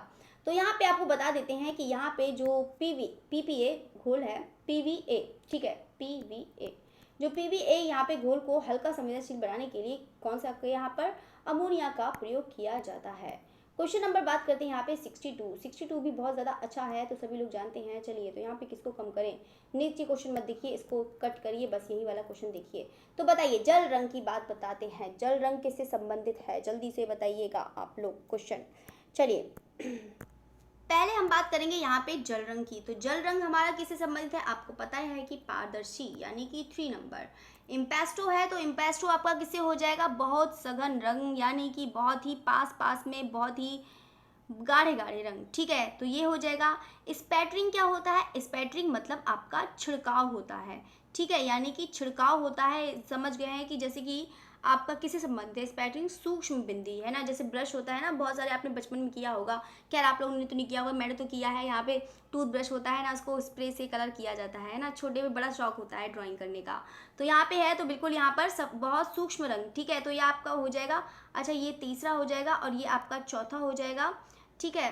ठीक है, ये इम्पेस्टो आपका चौथा। चलिए, तो स्पैटरिंग हो जाएगा, स्पैटरिंग आपका कौन सा हो जाएगा? पहला नंबर। ग्वाश है, तो ग्वाश में आप प्रत्येक रंग के साथ क्या है? सफ़ेद रंग मिलाना। देखो सफ़ेद रंग, देखो ग्वाश क्या होता है? ग्वाश में यही चीज़ होता है कि मतलब कोई भी चीज़, देखो आपने जल रंग करते होंगे, जल रंग में क्या करते हैं कि वाइट कलर छोड़ देते हैं, लेकिन यहाँ पे ग्वाश में वाइट कलर नहीं छोड़ते हैं। ग्वाश में वाइट कलर का ही इफेक्ट बहुत अच्छा आता है और उसी में वही चीज़ कलर लगाते हैं, ठीक है, इसमें ऐसा नहीं किया जाता है। अब हम बात करते हैं फिर से इम्पेस्टो तकनीक किससे संबंधित है। सभी लोग जानते हैं कि किससे है? चित्रकला, print making, photography, digital photography. बताइएगा इसका राइट आंसर कौन सा है? तो सभी लोग जानते हैं, तो किससे हो जाएगा? तो बिल्कुल यहाँ पर चित्रकला से हो जाएगा। क्वेश्चन नंबर बात करते हैं यहाँ पे 64, तो 64 भी बात करते हैं इम्पेस्टो। चलिए, तो ये भी चीज़ आ गया है, तो हम पहले बात करते हैं इम्पेस्टो है। तो यहाँ पे पहले इम्पेस्टो के बारे में बात करते हैं। जो इम्पेस्टो किससे संबंधित हो जाएगा आपका? किससे संबंधित हो जाएगा? मतलब मोटा और इम्पेस्टो अभी बताया था ना, मोटा और पारदर्शी यानी कि 4 नंबर। वाटर कलर है, तो वाटर कलर किससे संबंधित हो जाएगा? आपका पारदर्शी यानी कि 3 नंबर। ऑयल पेस्टल है, तो ऑयल पेस्टल किससे संबंधित हो जाएगा? आपका अपारदर्शी यानी कि 2 नंबर। अब हम बात करते हैं यहाँ पे एक्रेलिक कलर है, तो एक्रेलिक कलर कैसे होते हैं? पारदर्शी और अपारदर्शी दोनों होते हैं, तो ये हो जाएगा आपका फर्स्ट नंबर यानी कि 4 3 2 1 राइट आंसर। चलिए, तो क्वेश्चन नंबर बात करते हैं यहाँ पे 65 पे बात करते हैं। तो फिर से यहाँ पर आपका मिलान वाला आ गया है, तो बताइएगा कि यहाँ पे एनकास्टिंग यानी कि एनकास्टिंग होता है, तो आपको किससे संबंधित है? तो ये चीज़ आपको बताना पड़ेगा। अवशिष्ट पदार्थ है, कंप्यूटर है, मोज़ेक है या फिर मोम है? तो आपको बता देते हैं, जो एनकास्टिंग होता है वो आपका किससे संबंधित हो जाएगा? मोम से हो जाएगा यानी कि 4 से हो जाएंगे। टेस्टरी है आपकी, वो किससे संबंधित हो जाएगा? आपका मोज़ेक से संबंधित हो जाएगा। मोज़ेक जो एकदम शीशे की तरह चमकते हैं, मणिकुट्टम, ठीक है, तो ये आपका मोज़ेक हो जाएगा। चलिए, तो कोलाज है, यानी कि मैंने अच्छा लिखा नहीं है, एनकास्टिंग आपका 4 नंबर, एक 3 नंबर, और कोलाज है, कोलाज तो आप समझ गए होंगे, तो अवशिष्ट पदार्थ हो जाएगा, ये 1 नंबर, और ये आपकी क्या है? मार्फिंग है। जो मार्फिंग है वो आपकी किससे संबंधित हो जाएगी? कंप्यूटर से हो जाएगी यानी कि 2 नंबर, 4 3 1 2 राइट आंसर हो जाएगा। चलिए, तो नेक्स्ट क्वेश्चन की तरफ बढ़ते हैं। यहाँ पर क्वेश्चन नंबर 66 कह रहा है कि यहाँ पर लकड़ी, देखो यहाँ पे फिर से मिलान वाला आ गया है, तो इसको भी बताइएगा कि जो लकड़ी का किससे संबंधित है। तो पहले लकड़ी की बात करते हैं। जो लकड़ी है वो इंटारसिया, ठीक है, ये चीज़ हो जाएगा आपका, 1 मिनट, यहाँ पे 2 नंबर हो जाएगा। लकड़ी है तो आपका इंटारसिया है, ये आपका 2 नंबर। पत्थर है, तो पत्थर से आपका किससे हो जाएगा? यहाँ पे रिलेवो, रिलेवो शिएसिटो, ठीक है। चलिए, तो धातु है, तो धातु का आपका किससे हो जाएगा? सिरे परद्यू, ठीक है, सिरे परद्यू, ये सब आपकी क्या है? टेक्निक है, ठीक है। फायरिंग, इंटारसिया, सिरे परद्यू और आपकी रिलीवो शिएसिटो, ये सब आपकी क्या है? टेक्निक है, ठीक है, इन टेक्निक के नाम हैं। बाकी तो आपने पढ़ा ही होगा, ठीक है, फायरिंग में पढ़ी होगी, मूर्ति कला में पढ़ी होगी ना फायरिंग। चलिए, तो फायरिंग आपका किससे हो जाएगा? मिट्टी से हो जाएगा, ठीक है। तो यहाँ पे पूरा ही कर दिया। चलिए, तो आपको पूरा बता देती हूँ। लकड़ी का आपका हो जाएगा, आपका इंटारसिया हो जाएगा, ये 2 नंबर हो जाएगा। पत्थर का आपका हो जाएगा, रेलिवो सिएसिटो हो जाएगा, ये 4 नंबर। धातु है आपका किसे हो जाएगा? सिरे परद्यू हो जाएगा, 3 नंबर। और बाकी जो मिट्टी है वो आपका हो जाएगा फायरिंग यानी कि फर्स्ट नंबर। 2 4 3 1 राइट आंसर हो जाएगा, ठीक है। क्वेश्चन नंबर 67 कह रहा है, यहाँ पर देख रहे हैं, ये 67 है। किसी वस्तु पर सज्जा कट आउट्स को कहते हैं। तो आपको बताना है कि यहाँ पर किसी वस्तु, जो किसी वस्तु की सज्जा हेतु प्रयुक्त क्या कहते हैं? किसी वस्तु पर सज्जा कट आउट्स को कहते हैं। चलिए, तो बताइएगा, decoupage, poster, cover page, collage. तो यहाँ पे किसी वस्तु की सज्जा कटआउट्स को कहते हैं, तो बताइएगा किसको कहते हैं? डेकोपेज को कहते हैं, पोस्टर को कहते हैं या फिर कवर पेज को कहते हैं? तो इसका राइट आंसर कौन सा हो जाएगा? तो बिल्कुल यहाँ पे डेकोपेज हो जाएगा। डेकोपेज क्या होता है कि यहाँ पर जो मतलब जो क्या कहते हैं, जो मतलब दिए हैं यहाँ पर डेकोपेज, पोस्टर, तो यहाँ पे जो डेकोपेज होता है वो एक प्रकार की क्या होता है, मतलब जो साज सज्जा करने के लिए एक मतलब वो होता है, मतलब तकनीक होती है। ये कैसी होती है तकनीक? यहाँ पे ये 3D तकनीक होती है, ठीक है। कैसी होती है? आपकी 3D तकनीक होती है, ठीक है। बाकी इसका जो यूज़ करा गया था, यहाँ पे नाम भी सुन के ऐसे ही लग रहा है, डेकोरेशन से, डेको पेज है ना। तो ऐसे डेकोरेशन से डेको पेज तो आपको लग ही रहा होगा नाम से ही। तो ये भी एक प्रकार की एक कला है, ठीक है। तो ये भी डेको पेज है, ये भी एक प्रकार की कला है, ये एक 3D वाली है कला, ठीक है। चलिए तो नेक्स्ट क्वेश्चन की तरफ बढ़ते हैं हम। यहाँ पे डेको पेज हो गया है 68। यहाँ पे 68 है। यहाँ पे कला के संदर्भ में कलम, ये पता नहीं क्यों डांस करने लगता है। चलिए तो कला के संदर्भ में कलम, तो कलम आप लोगों ने पढ़ी होगी, कलम आपने पढ़ी होगी ना। तो जो आपकी है लेखनी, कूची, आपने पहाड़ी कलम पढ़ी होगी, तो समझ गए होंगे कि कलम किससे संबंधित है। तो यहाँ पर आपका बिल्कुल शैली से संबंधित हो जाएगा, पहाड़ी शैली से, ठीक है। मतलब पहाड़ी शैली से नहीं, मतलब चाहे पहाड़ी हो, राजस्थानी हो, मुगल हो, वो शैली, सारी शैलियाँ जो होती हैं वो क्या है, आपका कलम से ही मानती है, मतलब कलम का पर्यायवाची है। चलिए तो अब हम बात करते हैं, यहाँ पे क्वेश्चन नंबर 69 है। यहाँ पे निम्न में से मोम का प्रयोग, देखो वही चीज़ क्वेश्चन कर रहा है, बस ये क्वेश्चन आपका एग्जाम में अलग आया है कि निम्न में से मोम का प्रयोग कर किस विधि में प्रयोग मतलब चित्रण किया जाता है। कोलाज, मिश्रण, भित्ति चित्रण, बाटिक या फिर चित्रण या फिर फैब्रिक चित्रण। तो इसका जो राइट आंसर हो जाएगा वो कौन सा हो जाएगा, तो बिल्कुल यहाँ पर अभी बताया था कि यहाँ पर अब तो आपके बहुत जल्दी आसान से क्वेश्चन हो जाएगा। काफ़ी चीज़ें मैंने आपको बता दी है, अगर जो स्टूडेंट शुरू से जुड़े हुए हैं तो उनको बहुत अच्छे से पता ही होगा। बाकी तो आप सब लोग ब्रिलियंट हैं, सब लोग बता ही देंगे। तो राइट आंसर आपका कौन सा हो जाएगा, तो बिल्कुल यहाँ पर मोम में। देखो यहाँ पर रंग, अगर रंग वाला पूछा जाए कि रंग के साथ अगर मोम का यूज़ करते हैं तो क्या कहते हैं, एनकास्टिंग कहते हैं। याद रखना, भूल मत जाना, इसलिए मैं आपका रिपीट करवा रही हूँ। एनकास्टिंग कहते हैं जो रंग के साथ मिलाकर जो यूज़ करा जाता है उसे एनकास्टिंग कहते हैं, और जो मोम का सिर्फ डायरेक्ट प्रयोग करा जाता है उसमें बाटिक कहते हैं। चलिए तो क्वेश्चन नंबर 70 कह रहा है कि बाटिक पेंटिंग किया जाता है कपड़े पर, दीवार पर, कागज पर, चेहरे पर। तो सभी लोग जानते हैं जो यहाँ पर बाटिक पेंटिंग का प्रयोग किया जाता है किस पे किया जाता है, तो बिल्कुल यहाँ पर कपड़े पर किया जाता है। क्वेश्चन नंबर 72 कह रहा है कि यहाँ पर, चलिए तो यहाँ पर एक क्वेश्चन गायब हो गया है, कल तो मैंने देखा ही नहीं था। कल तो कुछ ज़्यादा ही स्किप हो गया। चलिए तो यार इतना ज़्यादा नहीं हुआ है, एक ही क्वेश्चन हुआ है, ठीक है। तो यहाँ पे तो कल तो बहुत ज़्यादा स्किप हो गया था क्वेश्चन की, मतलब 124 के बाद यहाँ पे 156 आ गया है ना। तो मुझे भी पता नहीं लगा, एकदम रिकॉर्ड करते सीधे स्पीड में चलते चलते कुछ ज़्यादा ही सुपर फास्ट हो गया था कल। चलिए तो यहाँ पर बात करते हैं क्वेश्चन नंबर 72। फ्रेस्को बुनो प्रविधि, जो प्रविधि है यानी कि जो टेक्निक है परिभाषित की जा सकती है। तो यहाँ पर समझ गए हैं कि किसी भी भित्ति पर रंग लगाना बुनो प्रविधि है। यहाँ पे चलो क्वेश्चन पहले पढ़ते हैं तभी आपको बहुत अच्छे से समझ में आएगा। चलिए तो यहाँ पर आप बात करते हैं, यहाँ पर किसी भित्ति पर जो लगाना बुनो प्रविधि है, या फिर किसी प्रकार के रंग को ताज़ा भित्ति पर लगाना बुनो प्रविधि है, या फिर विशेष प्रकार से तैयार प्लास्टर भित्ति पर भूमिज प्राकृतिक रूप से प्राप्त रंग लगाना बुनो प्रविधि है, या फिर इनमें से कोई नहीं। तो ये देखो बहुत सारे स्टूडेंट क्या कहते हैं, मैम जो क्या कहते हैं, जो सबसे ज़्यादा वो कहते हैं बड़ा सा होता है ना सेंटेंस, वही वाला राइट आंसर होता है। लेकिन कभी कभी ऐसा नहीं करके आइएगा, है ना, पहले इसको अच्छे से पढ़िएगा। तो यहाँ पे कुछ स्टूडेंट बोल रहे थे, ठीक है, मेरे ही पेड स्टूडेंट वाले स्टूडेंट है ना, तो वो बोल रहे थे यहाँ पर जहाँ मैं जॉब करती हूँ। चलिए तो राइट आंसर हो जाएगा आपका सी, राइट आंसर हो जाएगा, ठीक है। चलिए तो नेक्स्ट क्वेश्चन की तरफ बढ़ते हैं। यहाँ पर तो आपका जो है तो कौन सा राइट आंसर है कि यहाँ पे फ्रेस्को बुनो की परिभाषित किया जाता है कि विशेष प्रकार का तैयार प्लास्टर भूमिज प्राकृतिक रूप से प्राप्त रंग लगाना बुनो प्रवृत्ति कहलाता है। चलिए तो अब बात करते हैं, यहाँ पर क्वेश्चन नंबर 73 है। क्वेश्चन नंबर 73 कह रहा है कि यहाँ पे फ्रेस्को बुनो पद्धति से, देखो फिर से ये डांस करने लगा। चलिए तो यहाँ पे फ्रेस्को बुनो पद्धति से चित्र बनते हैं लकड़ी के पट्टे पर, दीवार की गीली सतह पर, कपड़े पर या फिर कागज पर। तो सब लोग जानते हैं कि फ्रेस्को बुनो मतलब आपकी गीली पद्धति हो जाएगा। तो राइट आंसर कौन सा हो जाएगा, तो बिल्कुल आपका ऑप्शन बी राइट आंसर हो जाएगा। क्वेश्चन नंबर है यहाँ पर, मतलब जो है क्या कह रहा है कि इसकी पद्धति, तो बिल्कुल आपका जो राइट आंसर है वो आपका, मतलब ये तो आपको बता दिया ना, गीली सतह है। चलिए तो मैं भी रिपीट कर रही हूँ। चलिए तो फोटो की कतरन से बना चित्र क्या कहलाता है, तो सभी लोग जानते हैं पेपर कोलाज, मोंटेज, क्रॉपिंग। तो बिल्कुल आपको जानते हैं कि यहाँ पे फोटो की कतरन होती है या फिर पेपर की कतरन होती है, उसे क्या कहते हैं, यहाँ पर कोलाज राइट आंसर हो जाएगा। क्वेश्चन नंबर 75 कह रहा है कि यहाँ पे कोलाज चित्र का माध्यम है। तो सभी लोग जानते हैं जो कोलाज चित्र का माध्यम है वो कौन सा हो जाएगा, भूसा, गोबर, बुरादा, बिल्कुल भी नहीं।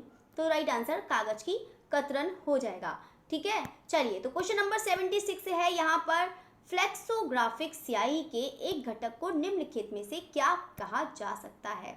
थिनर, एनिलाइन डाई, रबर सॉल्वेट या फिर लिंसिड ऑयल। तो यहाँ पे सभी लोग जानते हैं कि यहाँ पर जो फ्लेक्सोग्राफिक स्याही के एक घटक, ठीक है, तो वो किस लिए जाना जाता है? यहाँ पर एनिलाइन डाई मतलब से जाना जाता है, ठीक है। ठीक है, तो यहाँ पे जो वही चीज़ एनिलिन, वही चीज़ आपने पढ़ा होगा, खैर आप लोग साइंस वाले नहीं है। यहाँ पे मतलब जो है एनिलिन होता है, ये एक मतलब क्या है, एक कार्बनिक यौगिक है, ठीक है। तो यहाँ पे अपने जो होंगे साइंस वाले भी होंगे, हो सकता है कि हो, तो ये कार्बनिक यौगिक है, वही चीज़ है जैसे आपने डाई देखा होगा, उसी टाइप पे यहाँ पर एक केमिकल है, उसी की तरह होता है। चलिए, तो हम बात करते हैं यहाँ पे क्वेश्चन नंबर 77 है। यहाँ पे कह रहा है कि एक कलाकार का ब्रश भागों में विभक्त होता है, 1, 2, 3 या फिर 4। तो मतलब यहाँ पे देखो कैसे पूछा है, एक कलाकार का ब्रश भागों में विभक्त होता है, ठीक है। जो इसका राइट आंसर है मतलब ब्रश भागों में, तो यहाँ पे एक आपका तो राउंड हो जाएगा, मतलब एक क्या कहते हैं, राउंड ब्रश हो जाएगा एक आपका, और एक आपका हो जाएगा कैसा, एक आपका फ्लैट ब्रश हो जाएगा, है ना। तो एक फ्लैट ब्रश हो जाएगा, मतलब ऐसे फ्लैट ब्रश, ठीक है। तो फ्लैट के लिए आपका ये जल रंग के लिए यूज़ होता है, फ्लैट वाला आपका उसके लिए होता है ऑयल कलर के लिए, ठीक है। तो इसका राइट आंसर कौन सा हो जाएगा आपका, मतलब दो ही हो जाए, ज़्यादातर तो दो ही होता है। एक वैसे फाउंटेन जो होता है वो तो अगर नहीं गिना जाएगा, फाउंटेन लगभग इस टाइप का होता है, ठीक है, फाउंटेन वाला ब्रश। चलिए, कुछ ज़्यादा ही फाउंटेन बन गया चलिए, तो राइट आंसर आपका हो जाएगा, वैसे दो ही राइट आंसर होगा, ठीक है। चलिए, तो नेक्स्ट क्वेश्चन की तरफ बढ़ते हैं। यहाँ पर एक्रेलिक रंग का रंग एक रंग है। चलिए, तो जो एक्रेलिक रंग है तेल में घुलनशील है? बिल्कुल भी नहीं। घुलनशील है? तेल में नहीं है घुलनशील। जल में घुलनशील है? बिल्कुल है। एक्रेलिक रंग होते हैं क्योंकि घुलनशील हो जाते हैं, कपड़े पर करे जाते हैं। एक्रेलिक कलर एकदम ऑयल जैसा इफेक्ट देता है, लेकिन तेल में घुलनशील नहीं है। थिनर में घुलनशील है? ये भी नहीं होगा, रेडीमेड। चलिए, तो नेक्स्ट क्वेश्चन तो आप तो आंसर मिल ही गया है, खैर। चलिए, तो क्वेश्चन नंबर 79 कह रहा है कि यहाँ पे एक्रेलिक रंग एक रंग है, तेल में घुलनशील, जल में घुलनशील, थिनर में घुलनशील या फिर रेडीमेड। वो ये तो फिर से क्वेश्चन आ गया है, ये कभी कभी मेरे से ना टाइप से थोड़ी सी गलती हो जाती है। चलिए, तो एक बार में रंग में प्रयोग द्वारा चित्र को पूर्ण करने की प्रक्रिया कहलाती है आला प्राइमा, ग्लेजिंग, ग्वाश, इम्पेस्टो। तो आप लोग ने सब लोग जानते हैं कि यहाँ पे इम्पेस्टो नहीं है, ग्वाश नहीं है, ग्लेजिंग नहीं है। अब आप सोच रहे होंगे कि आला प्राइमा क्या होता है। कभी सोचा है कि आला प्राइमा क्या होता है? कि एक बार में रंग को, क्योंकि एक बार में तो बहुत सारे हम कर देते हैं पूरा, ठीक है। तो मान लो जल रंग है तो जल रंग भी, देखो आला प्राइमा के लिए सबसे अच्छा जो उदाहरण है वो आप कह सकते हैं एक्रेलिक रंग। सबसे ज़्यादा अच्छा उदाहरण, ये सबसे अच्छा एग्जाम्पल यही होता है। अब क्यों होता है? क्योंकि ये बहुत जल्दी सूख जाते हैं। अब कोई मान लो बहुत सारे स्टूडेंट हैं, वाटर कलर पेंटिंग बना रहे हैं, एक तरफ उसने मतलब वॉश पेंटिंग बना रहे हैं, तो एक तरफ उसने कलर कर दिया, अब वो सूखने का नाम ले रहा है, फिर फैन चला दिया, फिर उसको सूखने का वेट कर रहे हैं, तो ये बिल्कुल हो ही नहीं पाएगा, है ना। तो ये आपका आला प्राइमा में नहीं आएगा। अब हम बात करें यहाँ पे ऑयल कलर, तो ऑयल कलर में मान लो हम एक हमने कोडिंग कर दी, अब मान लो हम उसको 3D इफेक्ट देना चाहते हैं, तो जब तक ये सूखा नहीं है तो वो बिल्कुल एकदम गीला हो जाएगा, उसको थोड़ा तो हल्का सूखना पड़ेगा ना, तभी तो हम उसका दूसरी कोडिंग कर पाएंगे, तो ये भी नहीं हो पाएगा। तो सबसे ज़्यादा आला प्राइमर के लिए हम एक्रेलिक रंग के लिए बहुत अच्छा रहता है हमारा एग्जाम्पल के लिए। उसमें जैसे कलर लगाओ, अगर हम थोड़ी ही देर लगता है कि यहाँ पे तुरंत यहाँ पे जल्दी ही सूख जाता है, और उस पर हम दूसरा कलर कर सकते हैं। तो एक बार में जो प्रयुक्त करने वाले जो कलर होते हैं वो हमारे वही चीज़ होता है, वही इसी चीज़ को हम क्या कहते हैं, आला प्राइमा कहते हैं। क्वेश्चन नंबर बात करते हैं यहाँ पर, क्वेश्चन नंबर सबसे अच्छा कैनवास होता है। देखो, अब हम बात करते हैं सबसे अच्छा कैनवास कौन सा होता है। चलिए, तो अब बात करते हैं यहाँ पर कि यहाँ पे पटसन है या लिनन का जो कपड़ा है उसे क्या मतलब है। यहाँ पे देखो, इसीलिए आप लोग कंफ्यूज ना हो जाए, इसलिए लिनन लिख दिया है। यहाँ पे सन है, सूत है, या फिर इनमें से कोई नहीं। तो राइट आंसर कौन सा हो जाएगा, सबसे अच्छा हो जाएगा? तो यहाँ पर बिल्कुल आपका लिनन वाला राइट आंसर हो जाएगा, ठीक है। चलिए, तो नेक्स्ट क्वेश्चन की तरफ बढ़ते हैं। यहाँ पे क्वेश्चन नंबर 82 कह रहा है, फ्रेस्को सेको पर कौन सी वार्निश की जाती है? डामर वार्निश, डामर वही चीज़ होता है आपका तारकोल जो होता है, ठीक है। चलिए, तो ब्लैक वार्निश, इनमें से कोई नहीं। तो यहाँ पर है आपको बताना है, जो सभी लोग जानते हैं, जो राइट आंसर कौन सा हो जाएगा। तो फ्रेस्को बैनर पर बिल्कुल आपकी वैक्स वार्निश होती है। चलिए तो नेक्स्ट क्वेश्चन की तरफ बढ़ते हैं। क्वेश्चन नंबर 83 है यहाँ पे, सूखे पेस्टल के लिए कौन सा कागज उपयुक्त है। यहाँ पे रंजित कागज, सफ़ेद कागज, रफ कागज या फिर ट्रेसिंग कागज। तो यहाँ पे सूखे पेस्टल के लिए बात करी गई है। सूखे पेस्टल के लिए कौन सा कागज उपयुक्त होता है, यहाँ पे रंजित कागज उपयुक्त हो जाएगा। क्वेश्चन नंबर 84 है यहाँ पर, जल रंग में कौन सा कागज प्रयुक्त होता है। यहाँ पर गर्म दबा हुआ या मतलब hot pressed, medium cost pressed, rough मोटा या फिर उपरोक्त सभी। ठीक है, तो यहाँ पर जो उसका राइट है मतलब जो है जल रंग में, यहाँ पे कौन सा कागज उपयुक्त हो जाएगा, तो बिल्कुल आपका उपयुक्त सभी हो जाएगा, कि हैंडमेड पेपर भी यूज़ कर लिया जाता है आपका, माध्यम ठंडा दबा हुआ भी, गर्म दबा हुआ भी, सभी आपके यूज़ कर लिए जाते हैं। चलिए तो अब हम बात करते हैं यहाँ पे कोलाज क्या है। ऑप्शन है आपके कागज के साथ पोस्टर, अखबार का संयोजन, टुकड़ों का संयोजन या फिर अभिलेख संयोजन। तो कोलाज क्या है, तो सभी लोग जानते हैं कि कोलाज क्या है, तो बिल्कुल आपका टुकड़ों का संयोजन हो जाएगा या फिर कागज की कतरन। अब हम बात करते हैं, क्वेश्चन नंबर 86 है कि किन रंगों के साथ हम माध्यम नहीं रखते हैं। आपको बताना है वाटर कलर, पेस्टल कलर या फिर ऑयल कलर, एक्रेलिक कलर। तो एक्रेलिक कलर में भी आपका यूज़ पड़ता है, ठीक है, एमएलसन का आपको यूज़ पड़ता है। ऑयल कलर में भी लिंसीड ऑयल का यूज़ करते हैं। वाटर कलर में हमें पानी का यूज़ करना पड़ता है, लेकिन हमें पेस्टल कलर में किसी भी माध्यम को मिलाने की ज़रूरत नहीं पड़ती है, हम उसको डायरेक्ट कलर कर देते हैं। ठीक है, वही चीज़ जो चॉक जैसा होता है। चलिए तो ऑप्शन बी राइट आंसर हो जाएगा। क्वेश्चन नंबर 87 कह रहा है कि यहाँ पे रंगीन पेपर और पेपर कास्टिंग आदि से कौन सी पेंटिंग बनती है। तो आपको बताना है, आपका ऑप्शन है कटिंग पेस्टिंग है, कोलाज है, पेपर मैशी है या फिर आपका ग्राफिक है। तो बताइएगा राइट मतलब जो राइट आंसर है वो कौन सा हो जाएगा। तो बिल्कुल आप लोग जानते हैं कि रंगीन पेपर और पेपर पेस्टिंग जो किससे संबंधित है आपका, तो बिल्कुल आपका कोलाज राइट आंसर हो जाएगा। चलिए तो क्वेश्चन नंबर 88 है यहाँ पर, कागज की कतरनों से बनाया गया। देखो कोलाज से संबंधित आपके कितने सारे क्वेश्चंस आ गए हैं, सब चेंज आ गए हैं, लैंग्वेज चेंज कर दी है, इंटैग्लियो, लिथोग्राफी और ऑप्शन चेंज कर दिए हैं। ठीक है, तो कौन सा राइट आंसर हो जाएगा, तो बिल्कुल आपका सी ऑप्शन हो जाएगा, कोलाज हो जाएगा। क्वेश्चन नंबर 89 कह रहा है कि यहाँ पे कागज की कतरनों से बनाए गए वाले चित्र को कहते हैं। फिर से यहाँ पर वही चीज़ दे गया है कि इंटैग्लियो, यहाँ पर कोलाज है या फिर ग्राफिक है, तो बिल्कुल आपका कोलाज चित्र राइट आंसर हो जाएगा। क्वेश्चन नंबर 90 कह रहा है कि चित्रकला में इनमें से किसका उपयोग नहीं होता है। एयर ब्रश का नहीं होता है या फिर सेबल ब्रश का नहीं होता है या फिर चिजल जानते हैं ना, चिजल। चलिए तो यहाँ पर ईजल, तो यहाँ पे ईजल जो चित्रकला में इनमें से जो यूज़ नहीं होता है वो क्या होता है, यहाँ पर चिजल का यूज़ नहीं होता है। और चिजल हमारी क्या होती है, छेनी होती है। ठीक है, और मैंने आपको बताया था चिजलिंग करते हैं किसमें, यहाँ पर जब मूर्तियाँ बनाते हैं, ये हमारा मूर्ति से संबंधित हो जाएगा। ठीक है, किससे संबंधित हो जाएगा, चिजल हमारा मूर्ति से संबंधित हो जाएगा। चिजल मतलब इंग्लिश में बोलते हैं और उसको हिंदी में छेनी बोलते हैं। ठीक है, तो चलिए तो हम नेक्स्ट क्वेश्चन की तरफ बढ़ते हैं। यहाँ पे क्वेश्चन नंबर 91 है हमारा, यहाँ पे पोस्टर कलर को प्रकृति मतलब पोस्टर कलर को प्रकृति बताइए। पोस्टर कलर को प्रकृति बताइए। अच्छा, यानी कि इसकी प्रकृति क्या है या इसका नेचर क्या है ना, जैसे इंसानों का नेचर होता है वैसे पोस्टर कलर को बताना है। चलिए तो यहाँ पे अल्प पारदर्शी है, अपारदर्शी है, पारदर्शी है, इनमें से कोई नहीं। तो इसका जो राइट आंसर है वो कौन सा हो जाएगा, अपारदर्शी राइट आंसर हो जाएगा। यानी कि इसकी जो प्रकृति है वो कैसी है, बेचारी यहाँ पर अपारदर्शी है ना, कुछ नहीं दिखाएगी, बेचारी अंधी है। चलिए जो पोस्टर कलर है, चलिए तो ये पारदर्शी नहीं है। चलिए नेक्स्ट क्वेश्चन है हमारा, क्वेश्चन नंबर 92 है यहाँ पर, पेपर स्ट्रेच किस माध्यम में किया जाता है। ऑयल कलर, पोस्टर कलर, जल रंग या फिर एक्रेलिक रंग में किया जाता है। तो बताइएगा इसका आंसर क्या है, किसकी बात कर रहा है यहाँ पर, पेपर स्ट्रेच की बात कर रहा है। जो पेपर स्ट्रेच किया जाता है वो कौन से माध्यम में, तो बिल्कुल आपका सी ऑप्शन हो जाएगा, किसमें, जल रंग में किया जाता है।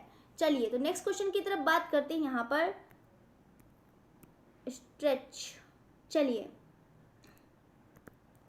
किस देश में हस्त निर्मित कागज पहली बार बनाया गया। तो आपको बताना है कि चीन, इंग्लैंड, फ्रांस या फिर इंडोनेशिया। तो यहाँ पर है किस देश में जो हस्त निर्मित कागज बनाया था, तो बिल्कुल यहाँ पर चीन में बनाया गया था। ठीक है, तो आपको मैंने बताया था कि आविष्कार का टाइम जल्दी से बताइएगा कि, और भारत में भी बताइएगा कि भारत में कब कागज़ आया। चलिए तो अब हम बात करते हैं यहाँ पे क्वेश्चन नंबर 94। तो यहाँ पे है यहाँ पर बात कर रहे हैं कि जल रंग चित्रण के लिए कौन सा कागज़ महत्वपूर्ण है। ऑयल शीट, जहाँ पे जल रंग की बात कर रहा है, ऑयल शीट तो बिल्कुल नहीं है। हस्तनिर्मित कागज़, मशीन से बना कागज़, कोई नहीं, तो कोई नहीं तो नहीं, हस्तनिर्मित हो जाएगा। ठीक है, यानी कि हैंडमेड पेपर की बात कर रहा है। ठीक है, तो राइट आंसर कौन सा हो जाएगा आपका, हैंडमेड पेपर यानी कि हस्तनिर्मित कागज़। चलिए तो क्वेश्चन नंबर बात करते हैं। क्वेश्चन नंबर 95 कह रहा है हमारा, ये भी सब लोग जानते हैं कि इनमें से कौन सा रंग पारदर्शी है। टेम्परा, जल रंग, पोस्टर, ओपेक। तो सब लोग जानते हैं कि इनमें से कौन सा रंग पारदर्शी है, तो कौन सा हो जाएगा, तो बिल्कुल यहाँ पर जल रंग हो जाएगा। जो जल रंग हमारा कैसा है, पारदर्शी, राइट आंसर हो जाएगा। क्वेश्चन नंबर 96 कह रहा है कि जल रंग प्रयोग करने वाला चित्रकार किस माध्यम में काम कर सकता है। तेल रंग, टेम्परा, एक्रेलिक या फिर सभी में। तो बिल्कुल इसका जो मतलब जो जल रंग है, ठीक है, तो यहाँ पे जल रंग प्रयोग करने वाला चित्रकार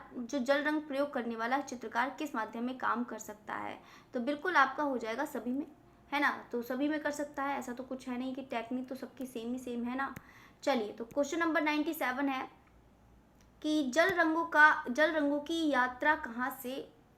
देखो अब देखो यहाँ पे क्वेश्चन का तो ऐसा तरीका दे देते हैं कि पता नहीं अब यात्रा है, अब सफ़र करने लगे हैं ना, तो यहाँ पे वो मतलब नहीं है। यहाँ पर जल रंगों की यात्रा कहाँ से प्रारंभ हुई, यानी कि कहाँ से आई और कहाँ तक आई। ठीक है, तो यहाँ पे गुफा चित्रों से या फिर पुस्तक चित्रों से, पट चित्रों से या फिर स्क्रॉल चित्रों से। तो सभी लोग जानते हैं कि यहाँ पे जल रंगों की जो शुरू हुई थी वो आपका हो जाएगा गुफा चित्रों से, राइट आंसर हो जाएगा। अब हम बात करते हैं, क्योंकि गुफा चित्र प्रागैतिहासिक काल में कलर करना शुरू कर ही दिया था, तो चलिए तो वहाँ से यात्रा कर करके सब में ही आ गई है।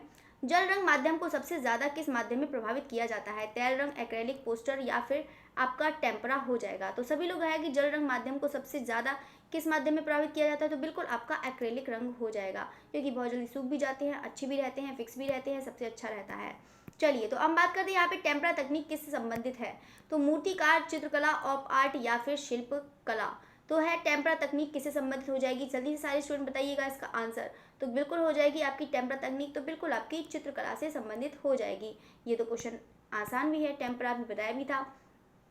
अब हम बात करते हैं यहाँ पे रिंग रिलीफ स्कल्पचर कहते हैं, तो त्रिआयामी गोलाकार आकृति को कहते हैं, द्विआयामी आकृति को कहते हैं, लो रिलीफ को कहते हैं या फिर हाई रिलीफ को कहते हैं। तो किसको कहते हैं, तो बिल्कुल आपकी त्रिआयामी गोलाकार आकृति को कहते हैं, यानी कि जो रिंग रिलीफ होती है।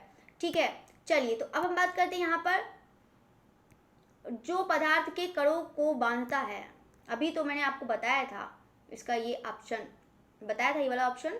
यहाँ पे भूमि बंधन है, बाइंडर है, आला प्राइमा है, तो आला ग्वास तो आपका उससे संबंधित है, जो सफ़ेद रंग का जो अलग से कलर लगाया जाता है। तो यहाँ पे आला प्राइमा, वो आला प्राइमा आपका जो एक बार में प्रयोग किया जाता है, तो ये भी है। भूमि बंधन आपका भी नहीं है, तो आपका राइट आंसर कौन सा हो जाएगा, बाइंडर, राइट आंसर हो जाएगा। क्वेश्चन नंबर 102 कह रहा है कि यहाँ पर वैक्स पेस्टल क्या है। चलिए तो जल्दी से क्वेश्चन करते हैं, तो बस आपके क्वेश्चन खत्म ही होने वाले हैं। पहले हम बात करते हैं वैक्स जो पेस्टल है वो क्या है। तो सब लोग जानते हैं कि यहाँ पे मोम के साथ मिला हुआ है। यहाँ पे वैक्स है तो सब समझ लीजिए, तेल के साथ मिला हुआ बिल्कुल भी नहीं, एक्रेलिक के साथ मिला हुआ बिल्कुल भी नहीं, गोंद के साथ मिला हुआ ये भी बिल्कुल नहीं, तो मोम के साथ मिला हुआ वैक्स पेस्टल होता है। चलिए तो क्वेश्चन नंबर 103 कह रहा है कि ड्राई पेस्टल क्या है। तो आपको बताना है तेल के बगैर ड्राई पेस्टल की बात कर रहा है, ड्राई पेस्टल। ठीक है, तो ध्यान से सुनना है। तो यहाँ पे है तेल के बगैर, यहाँ पर ये भी नहीं है, मोम के बगैर ये भी नहीं है, गोंद के बगैर इनमें से कोई नहीं, यही राइट आंसर है, कोई नहीं है इसमें से, सब गलत है। चलिए तो ड्राई पेस्टल क्या है, तो ड्राई पेस्टल तो आप लोग जानते हैं सूखा होता है, कि तेल के बगैर नहीं होता है। ठीक है, चलिए गोंद मिला होता, वो गोंद के बगैर भी नहीं। चलिए तो यहाँ पर है क्वेश्चन नंबर 104, आमतौर पर ऑयल कलर को सुखाने के लिए किसका इस्तेमाल किया जाता है। चलिए तो यहाँ पर जो ये मतलब जो प्रयोग किया जाता है किसके लिए, तारपीन का तेल या फिर सरसों का तेल, मिट्टी का तेल। बाकी तो सब लोग जानते हैं कि यहाँ पे जो आमतौर पे ऑयल कलर को सुखाने के लिए जो प्रयोग किया जाता है, तो बिल्कुल आपका हो जाएगा तारपीन का तेल। ठीक है, कौन सा हो जाएगा आपका, तारपीन का तेल हो जाएगा। चलिए तो नेक्स्ट क्वेश्चन की तरफ बढ़ते हैं। 105 कह रहा है कि यहाँ पर आमतौर पर ऑयल कलर के साथ किससे मतलब किसे मिक्स करते हैं। लिंसेड ऑयल, मोबिल ऑयल, ये तो बहुत ज़्यादा आसान है, सभी लोग बता देंगे, तो कौन सा हो जाएगा, लिंसेड ऑयल हो जाएगा। और लिंसेड आपका कौन सा होता है, अलसी का तेल होता है। लिंसिड आपका कौन सा होता है? अलसी का तेल होता है, ठीक है। तो इसको भी याद रखिएगा, लिंसिड ऑयल। और एक होता है टेरेपिन ऑयल, ठीक है। टेरेपिन ऑयल होता है आपका तारपीन का तेल। चलिए तो नेक्स्ट क्वेश्चन की तरफ बढ़ते हैं। ये सब आपके ऑयल कलर के लिए यूज करे जाते हैं। क्वेश्चन नंबर 106 कह रहा है कि किस माध्यम में डार्क से लाइट तरीका अपनाते हैं। ये भी बहुत ज़्यादा आसान है। मिश्रित माध्यम, वाटर कलर, ऑयल कलर या फिर वॉश टेक्निक। तो किस माध्यम में हो जाएगा? तो बिल्कुल आपका मतलब जो किस माध्यम में डार्क से लाइट, डार्क से, देखो इसका भी ये तरीका बता देती हूँ। देखो जो ऑयल कलर में जो यूज़ होता है वो मतलब डार्क कलर से लाइट कलर में यूज़ करते हैं। लेकिन अगर हम वाटर कलर में यही चीज़ देखें तो सबसे पहले हम यहाँ पर लाइट कलर लगाएंगे, फिर उसके बाद हम सबसे पहले डार्क कलर लगाएंगे। पहले हम लाइट कलर लगाते हैं, ठीक है, उसके बाद हम डार्क कलर, जो थर्ड स्टेप होती है वो हमारी डार्क कलर में होती है। और यहाँ पे पहले ही डार्क लगा देते हैं ऑयल कलर में, मतलब उल्टा ही प्रोसेस होता है ना। एक पानी और तेल ही उल्टा है ना। तो यहाँ पर इनका प्रोसेस भी उल्टा होना चाहिए। तो राइट आंसर कौन सा हो जाएगा? तो बिल्कुल आपका ऑयल कलर, क्योंकि यहाँ पे क्या पूछा है? डार्क से लाइट। डार्क से लाइट की तरफ बढ़ते हैं तो ऑयल कलर में, लाइट से डार्क की तरफ बढ़ते हैं तो किस में? वाटर कलर में। चलिए तो नेक्स्ट क्वेश्चन की तरफ बढ़ते हैं। यहाँ पे 107 कह रहा है कि यहाँ पर कोलाज पेंटिंग क्या है। तो आपको बताना है कि डिज़ाइन के लिए, मूर्ति शिल्प के लिए तो सभी लोग जानते हैं, ये तो आपको ज़्यादा पढ़ने की भी ज़रूरत नहीं है। मुझे लग रहा है बिल्कुल फटाफट आंसर दे देंगे। तो कोलाज सब लोग जानते हैं, तो बिल्कुल आपका क्या कहते हैं, पेपर डिज़ाइन के लिए हो जाएगा, ठीक है। चलिए तो नेक्स्ट क्वेश्चन की तरफ बढ़ते हैं हम। नहीं, नेक्स्ट क्वेश्चन बढ़ने से पहले इसमें एक मिनट, चलिए तो एक मिनट यहाँ पे ये भी सही कर देती हूँ। क्या कहते हैं, कोलाज पेंटिंग क्या है? डिज़ाइन के लिए नहीं है, मूर्ति शिल्प नहीं है, बिना कलर के उपयोग से बनी पेंटिंग, यही चीज़ होगा ना। क्योंकि कोलाज पेंटिंग जो होता है, कागज़ की कतरनें तो होती हैं, कागज़ की कतरनें तो होती हैं, उसी पे तो लगाई जाती हैं। ऐसी तो होती हैं कागज़ की कतरनें। चलिए तो कागज़ की कतरनें लगाई जाती हैं, तो बिना कलर के उपयोग करने वाली पेंटिंग है, कोलाज है। क्योंकि इसमें कोलाज में कोई पेंटिंग, वो क्या कहते हैं, वो तो करते नहीं हैं, कोई कलर तो लगाते नहीं है। तो कौन सा राइट आंसर हो जाएगा यहाँ पर? बिना कलर, क्योंकि पेपर डिज़ाइन ये तो गलत हो जाएगा, ठीक है। तो ये चीज़ राइट आंसर हो जाएगा। चलिए तो क्वेश्चन नंबर 108 है आपका, ऑप्शन सी राइट हो जाएगा। चलिए तो क्वेश्चन नंबर 108 बढ़ते हैं यहाँ पर। क्वेश्चन नंबर 108 कह रहा है कि यहाँ पे एक्रेलिक रंग एक है, तेल में घुलनशील, जल में घुलनशील, थिनर में घुलनशील या फिर रेडीमेड। तो आप लोग भी जानते हैं जो एक्रेलिक रंग है वो क्या हो जाएगा? जल में घुलनशील, राइट आंसर हो जाएगा। चलिए तो क्वेश्चन नंबर 109 कह रहा है कि यहाँ पे पेस्टल कलर की प्रकृति बताइए। अल्प पारदर्शी है, पारदर्शी है, पारदर्शी है या फिर तीनों में से कोई नहीं। क्योंकि यहाँ पे क्या पूछ रहा है कि पोस्टर कलर की जो प्रकृति है, अभी किसकी पूछी गई थी? यहाँ पे एक्रेलिक रंग की। अब यहाँ पे पूछ रहा है पोस्टर कलर की। तो पोस्टर कलर कैसा हो जाता है? तो बिल्कुल आपका अपारदर्शी हो जाएगा। चलिए तो अब हम बात करते हैं यहाँ पे 110 है कि चित्र के अलावा विविध सामग्री एवं पदार्थों को चिपका कर चित्र बनाने को कहा जाता है। ये भी सभी लोग जानते हैं कि बातिक, प्रिंटिंग, कोलाज, फ्रेस्को। तो राइट आंसर कौन सा हो जाएगा? तो बिल्कुल आपका कोलाज राइट आंसर हो जाएगा। चलिए तो ये आप लिस्ट देखिए और इसका राइट आंसर बताइएगा। पहले हम बात करते हैं यहाँ पे ऑयल कलर। तो सब लोग जानते हैं ऑयल कलर का संबंध किससे हो जाएगा? लिंसिड ऑयल से, यानी कि 4 नंबर। अब हम बात करते हैं यहाँ पे ड्राई पेंसिल है, तो ड्राई पेंसिल का संबंध किससे हो जाएगा? आपका फिक्सर से हो जाएगा। क्वेश्चन मतलब जो 2 नंबर। म्यूरल है तो म्यूरल का संबंध किससे हो जाएगा? गम अरबी। चलिए तो फर्स्ट नंबर। ड्राइंग है तो ड्राइंग का आपका समझ ही होंगे, तो आपका चारकोल से हो जाएगा। चलिए तो क्वेश्चन नंबर आपका हो जाएगा डी, मतलब ड्राइंग है तो किससे हो जाएगा आपका? ये कौन सा नंबर है? 3 नंबर, यानी कि 4213 राइट आंसर हो जाएगा, ठीक है। चलिए तो बाकी नेक्स्ट क्वेश्चन की तरफ बढ़ते हैं। क्वेश्चन नंबर यहाँ पर 113 है, कह रहा है, चलिए इसको थोड़ा ही बड़ा ही कर लेते हैं। यहाँ पे कह रहा है कि निम्नलिखित में से जो निम्नलिखित पदों तथा मीडियम, जो पेंटिंग मीडियम्स को सुमेलित करना है। हल्के से गाढ़े, ये भी बहुत ज़्यादा आसान है। तो सब लोग जानते हैं कि हल्के से गाढ़े की ओर हम किसकी तरफ चलते हैं? तो बिल्कुल यहाँ पे जल रंग की तरफ चलते हैं। गाढ़े से हल्के ओर की मतलब किसकी चलते हैं? तो आप लोग जानते हैं तैल चित्र, यानी कि फर्स्ट नंबर। चिपकाना किससे संबंधित है? ये भी बहुत ज़्यादा आसान है, तो बिल्कुल आपका कोलाज से हो जाएगा। एचिंग किससे संबंधित है? आपका ग्राफिक से हो जाएगा, यानी कि 2143 राइट आंसर हो जाएगा। क्वेश्चन नंबर 113 कह रहा है कि यहाँ पर देखो, क्वेश्चन नंबर 113 कह रहा है कि कैनवास पर तैल चित्र बनाने का सही क्रम क्या है? तो सभी लोग जानते हैं कि इसका जो सही क्रम है वो आपका कौन सा हो जाएगा। स्ट्रेचिंग, पेंटिंग, फ्रेमिंग है, प्राइमिंग, फ्रेमिंग जो है तो सब लोग जानते हैं। और ये क्वेश्चन आपका आया भी था, जो लोग स्टूडेंट फर्स्ट टाइम बताया, मतलब जो आपका क्वेश्चन है स्टार्टिंग में ही आया था, तो मैंने बताया भी था कि यहाँ पर सबसे पहले जो कैनवास पर किया जाता है, तो यहाँ पर एक कैनवास होता है, ठीक है, उस पर पहले एक कपड़ा यानी कि स्ट्रेच किया जाता है, ठीक है, कपड़े पर स्ट्रेचिंग करी जाती है। फिर उसके बाद यहाँ पर प्राइमिंग करी जाती है कि ताकि कोई कलर एब्जॉर्ब ना करे और कलर में चमक भी आ जाए, ठीक है। उसके बाद यहाँ पर पेंटिंग करेंगे, ठीक है। पेंटिंग करने के बाद यहाँ पर फिर उसको फ्रेमिंग करवा लेंगे, आपकी पेंटिंग तैयार, यानी कि कैनवास पेंटिंग रेडी हो गई। तो यानी कि ऑप्शन सी राइट आंसर हो जाएगा, ठीक है। चलिए, तो क्वेश्चन नंबर 114 की तरफ बढ़ते हैं। मलार कलार मतलब ये क्या है, मतलब मलार कलाकार इनमें से किस माध्यम में काम करने के लिए प्रख्यात है।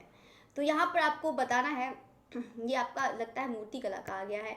चलिए, तो यहाँ पे मलार कला जो है किस माध्यम में काम करने के लिए प्रख्यात है। टेराकोटा फाइबर, आपका धातु संचकन है, या फिर आपका कौन सा हो जाएगा, कुम्हारी। तो आपका हो जाएगा धातु संचकन, ठीक है।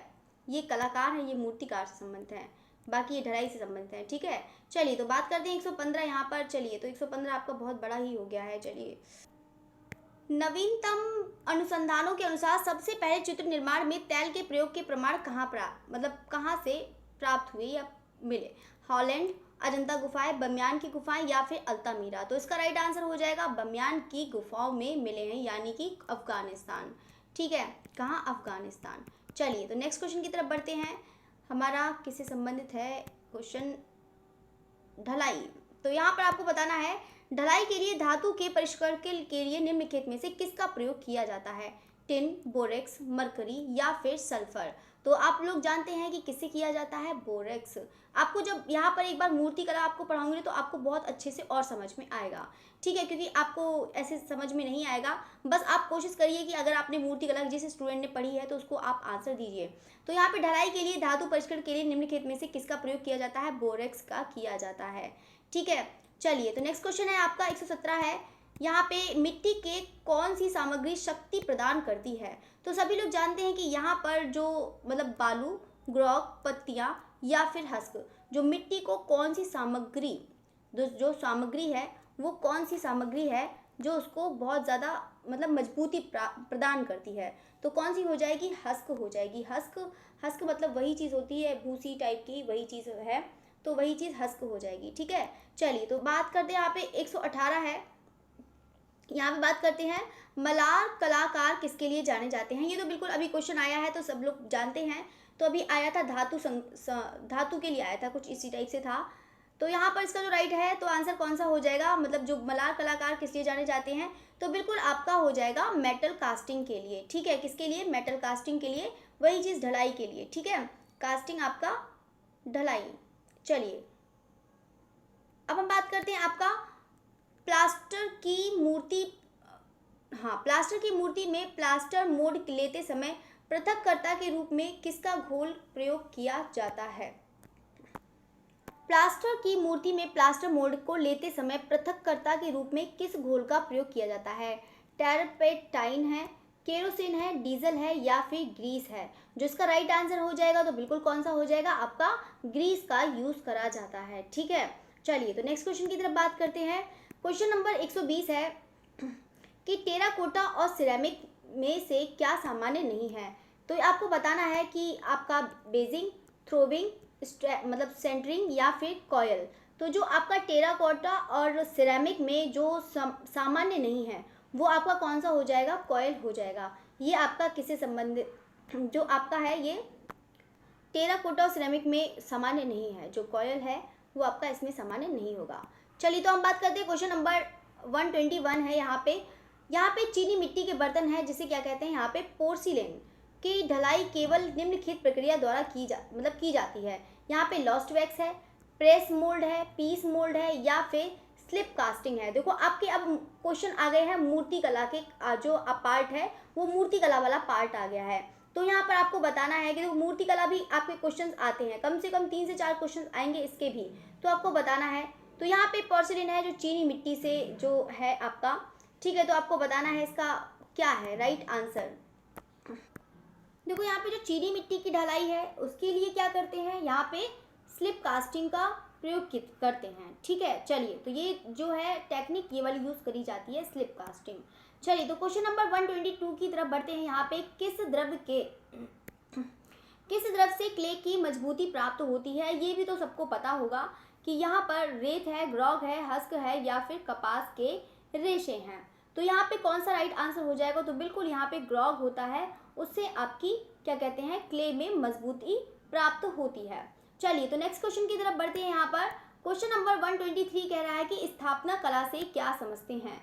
तो आपको बताना है कि जो स्थापना कला है उससे आप क्या समझते हैं। यहाँ पे द्विआयामी कला है, रंगमंच कला है या फिर द्विआयामी कला है या फिर आपका छापा कला है। तो आपको बता देते हैं जो स्थापना कला होती है वो आपकी त्रिआयामी है, यानी कि आपकी किससे है, यानी कि मूर्ति कला। ठीक है, चलिए तो ये चीज़ हो गया है आपकी स्थापना, प्रतिस्थापन जो इंस्टॉलेशन है, मतलब वही चीज़ है आपका, सॉरी क्या कहते हैं स्थापना, इंस्टॉलेशन, प्रतिस्थापन, हाँ प्रतिस्थापन। ठीक है, ये जो है आपका प्रतिस्थापन या फिर बोल सकते हैं स्थापना, या फिर हम बोल सकते हैं क्या बोल सकते हैं इंस्टॉलेशन। चलिए इंस्टॉलेशन हो जाएगा। ये तीनों ही चीज़ याद रख लीजिएगा, तीनों ही चीज़ याद रख लेना, एक प्रतिस्थापन, एक स्थापना और एक आपका इंस्टॉलेशन। ये किससे संबंधित हो जाएगा, आपका 3D से संबंधित हो जाएगा, यानी कि त्रिआयामी से संबंधित हो जाएगा। अब हम बात करते हैं यहाँ पे 124। तो क्वेश्चन कह रहा है कि जो तेल चित्रकारी, यहाँ पे कह रहा है कि तेल चित्रकारी में टोकिंग प्रक्रिया किसके आधार पर नामित है। तो सर जीन टोंक है, जीन ड्यू बफे है, सर हेनरी टोंक है या फिर पाब्लो पिकासो हैं। तो यहाँ पर आपको बताना है जो इसका राइट आंसर है वो कौन सा हो जाएगा। तो यहाँ पर जो है सन हेनरी टोंक हो जाएगा, जो यानी कि टोंकिंग जो प्रक्रिया है वो सेन हेनरी टोंक, देखो नाम से ही लग ही रहा होगा। तो चलिए तो अब हम बात करते हैं यहाँ पे 125 है। तो यहाँ पे इंग्लिश वाटर कलर का जनक प्राय किसे कहा जाता है, तो सभी लोग जानते हैं। तो यहाँ पे पॉल सेंड बॉय, ठीक है, तो यहाँ पे वाटर कलर का, तो यहाँ पे पॉल सेंड बॉय का हो जाएगा। अब हम बात करते हैं कि यहाँ पे जो निम्नलिखित, यहाँ पर ये मत देखिए, चलिए ये क्वेश्चन देखिए। तो चलिए यहाँ पे बताना है कि यहाँ पे जो ग्वाश है, पहले हम ग्वाश की बात करते हैं। तो ग्वाश आपका किससे संबंधित है, आपका जो ग्वाश है तो आपका ये गम अरेबिक, यानी कि 3 नंबर हो जाएगा। एनकॉस्टिंग का आपको मैंने बताया था, एनकॉस्टिंग किससे संबंधित होता है, आपका मोम से संबंधित हो जाएगा, ये आपका 2 नंबर। जो टेम्परा है वो टेम्परा किससे संबंधित हो जाएगा आपका, तो अंडे, मतलब अंड से ही हो जाएगा आपका, यानी कि 4 नंबर। जो भित्ति चित्र है तो भित्ति चित्र का एक ही बचा है, तो आपकी कौन सी हो जाएगी, बंधकारी एजेंट का प्रयोग नहीं। चलिए तो ये चीज़ हो गया है, चलिए तो 1 हो जाएगा। चलिए ये तो बड़ा अजीब सा क्वेश्चन था, ये नहीं वाला था। चलिए तो क्वेश्चन नंबर बढ़ते हैं, क्वेश्चन नंबर 127। यहाँ पे कह रहा है कि भित्ति चित्र किस भाषा से उत्पन्न शब्द है। तो आपको बताना है कि यहाँ पर जो है कि फ्रेंच, अंग्रेजी, जर्मन, इटालियन। तो आपको बताना है कि कौन सी कहाँ से मतलब जो है, तो बिल्कुल इसका राइट आंसर हो जाएगा अंग्रेजी है। जो म्यूरल शब्द है वो कौन सा है आपका, अंग्रेजी हो जाएगा। अब हम बात करते हैं यहाँ पे फ्रेस्को सेको चित्र में चित्रण की किस प्रकार की भित्ति का प्रयोग में लाई जाती है। तो आपको बताना है शुष्क भित्ति, गीली भित्ति, ये फिर वही चीज़ है, तो सभी लोग जानते हैं। तो राइट आंसर कौन सा हो जाएगा, तो बिल्कुल आपका सूखी भित्ति राइट आंसर हो जाएगा। अब हम बात करते हैं कि यहाँ पे तारपीन के तेल का प्रयोग ऑयल पेंटिंग में किया जाता है। तो यहाँ पे सब लोग जानते हैं कि जो तारपीन के यहाँ पे जो प्रयोग किया जाता है, यहाँ पे बाइंडर के रूप में या फिर रंग के चमक के लिए, रंग को पतला करने के लिए, या फिर इनमें से कोई नहीं। तो सभी लोग जानते हैं जो इसका राइट मतलब जो है तारपीन के तेल का जो मतलब प्रयोग किया जाता है, ठीक है। तो कौन सा हो जाएगा इसका, वही चीज़, रंग को पतला करने के लिए। चलिए तो रंग को क्या करे जाते हैं, पतला करने के लिए किया जाता है जो तारपीन का, ये तो मैंने पहले ही बताया था। चलिए तो किस माध्यम में लाइट से डार्क, तो अब हम बात करते हैं, देखो अभी आपने डार्क से लाइट पढ़ा था, तो अब हम पढ़ेंगे यहाँ पे लाइट से डार्क की तरफ। तो सभी लोग जानते हैं किस में होता है, तो बिल्कुल आपका वाटर कलर में हो जाएगा, ठीक है। चलिए तो नेक्स्ट क्वेश्चन की तरफ बढ़ते हैं। यहाँ पे 131 है। यहाँ पर क्वेश्चन कह रहा है कि पेस्टल रंग को स्थायी करने के लिए कौन सा घोल, ठीक है, यहाँ पे ला है। तो यहाँ पे घोल प्रयोग किया जाता है तारपीन का तेल, फिक्सटेटिव, यहाँ पे पेस्टल रंग की बात कर रहा है, तो यहाँ पे कौन सा हो जाएगा, तो बिल्कुल आपका फिक्सटेटिव हो जाएगा, ठीक है। जो फिक्सटेटिव को, जैसे चौक को होता है ना, सब पाउडर को उसको फिक्स करने के लिए फिक्सटेटिव का यूज़ करते हैं। अब हम बात करते हैं कि यहाँ पे 132 है।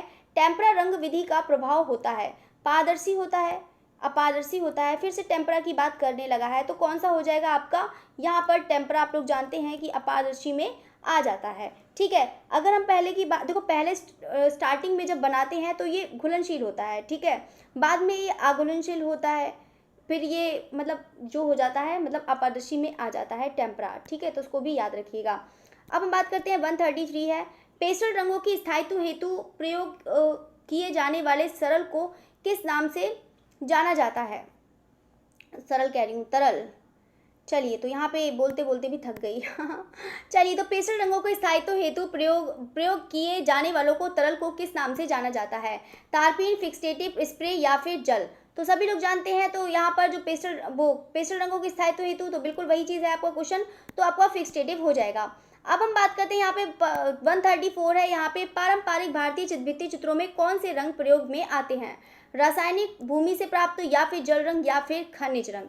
तो इसका राइट आंसर कौन सा हो जाएगा, तो बिल्कुल यहाँ पर खनिज रंग राइट आंसर हो जाएगा। अब हम बात करते हैं यहाँ पे क्वेश्चन नंबर है 135 कह रहा है कि पेस्टल रंगों के लिए उपयुक्त कागज कौन सा है।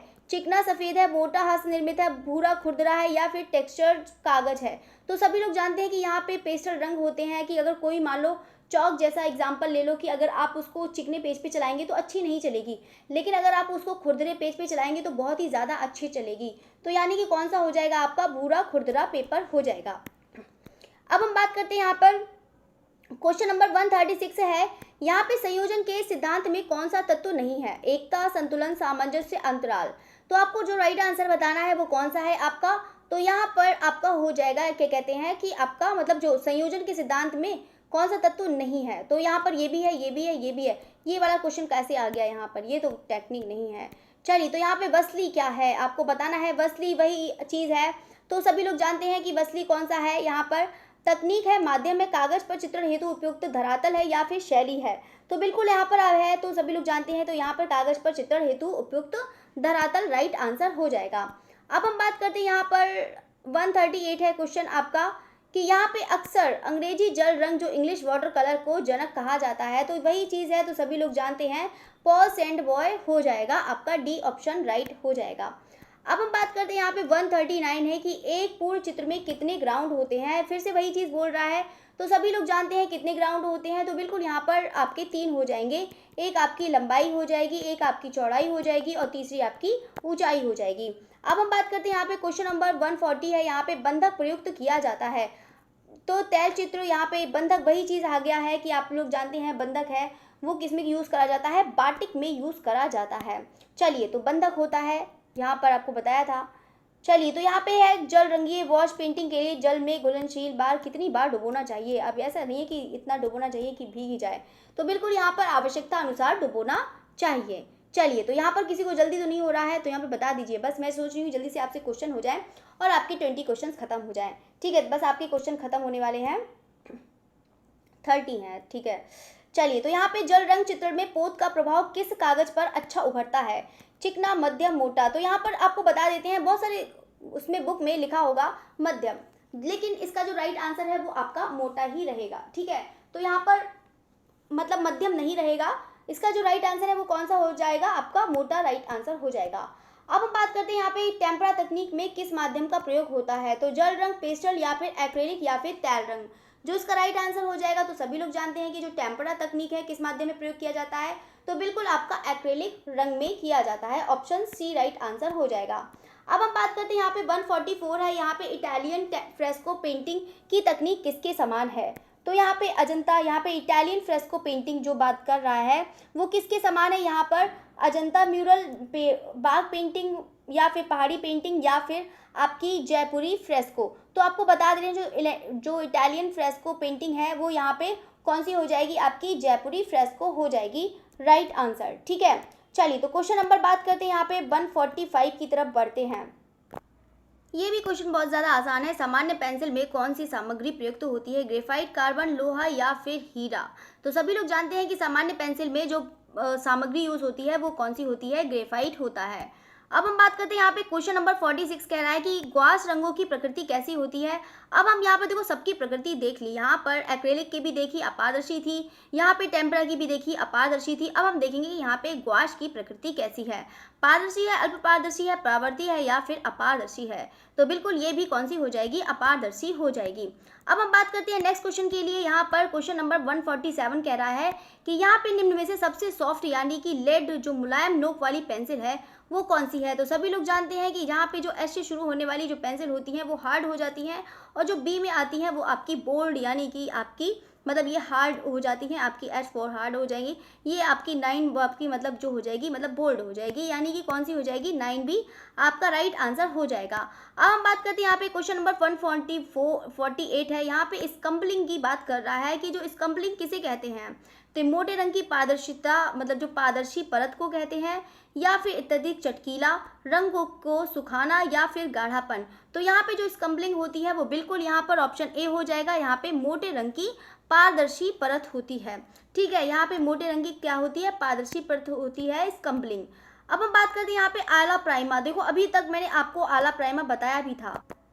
तो यहाँ पर आला प्राइमा आपके किससे संबंधित है, सभी लोग जानते हैं, तो जल्दी से पढ़िए और इसका राइट आंसर बताइएगा। तो बिल्कुल यहाँ पर कौन सा हो जाएगा, यहाँ पर प्रत्यक्ष चित्रकला तकनीक से हो जाएगा कि ठीक है, जो यानी कि आपका आला प्राइमा जो यानी कि एक बार में आपका तकनीक जो पूरी कंप्लीट हो जाए एक ही बार में। ठीक है, चलिए तो यहाँ पर है आला प्राइमा हो गया है। क्वेश्चन नंबर 150 कह रहा है कि तैल रंग चित्रकला तकनीक है। तो आपको बताना है कि यहाँ पर ये तो सभी लोग जानते हैं कि जो तैल रंग चित्रकला जो तकनीक है वो कौन सी हो जाएगी आपकी, यानी कि गाढ़े से किसके मतलब गाढ़े से हल्के की तकनीक, यानी कि ऑप्शन आपका ए राइट हो जाएगा। क्वेश्चन नंबर बस आपके थोड़े से ही बचे हैं, इसको भी कर लेते हैं। चलिए तो अब हम बात करते हैं लघु चित्रण में किस प्रकार के रंगों का प्रयोग किया जाता है, जल रंग, टेम्परा, तैलीय, वॉश। तो यहाँ पे कौन सा हो जाएगा आपका लघु चित्रण में। तो लघु चित्रण में जो मतलब जो प्रयोग किया जाता है तो किस प्रकार के रंगों का, तो बिल्कुल यहाँ पे टेम्परा। तो लघु चित्रण में सबसे ज़्यादा यहाँ पे आपने देखा होगा जो लघु चित्र बने हैं राजस्थान में बने हैं और आपका पहाड़ी में भी बने हैं, तो यहाँ पे रंगों का प्रयोग किया जाता है, तो आपका टेम्परा राइट आंसर हो जाएगा। चलिए तो अब हम बात करते हैं यहाँ पर फ्रेस्को बुनो कौन सी पद्धति है, सूखी, ना सूखी, गीली या फिर गीली। तो फ्रेस्को बुनो है सभी लोग जानते हैं, तो आपकी कौन सी हो जाएगी, तो बिल्कुल आपकी गीली पद्धति हो जाएगी, मतलब गीली भित्ति। चलिए तो क्वेश्चन नंबर 53 कह रहा है यहाँ पर इनमें से किसी ड्राइंग माध्यम के लिए उपयोग करते हैं, अलसी का तेल, पेंसिल, टेक्सचर व्हाइट या फिर पिगमेंट का यूज़ करते हैं। तो सभी लोग जानते हैं कि ड्राइंग माध्यम के लिए यूज़ करते हैं। ठीक है, तो यहाँ पे जो है आपका पेंसिल है, तो पेंसिल आपका यूज़ करेंगे किसके लिए, मतलब ड्राइंग करने के लिए ना, ड्राइंग के माध्यम के लिए पूछा गया है ना, तो पेंसिल राइट आंसर हो जाएगा। अब बात करते हैं कि यहाँ पर जल रंग चित्रकारी के लिए किस पर प्रयुक्त होता है।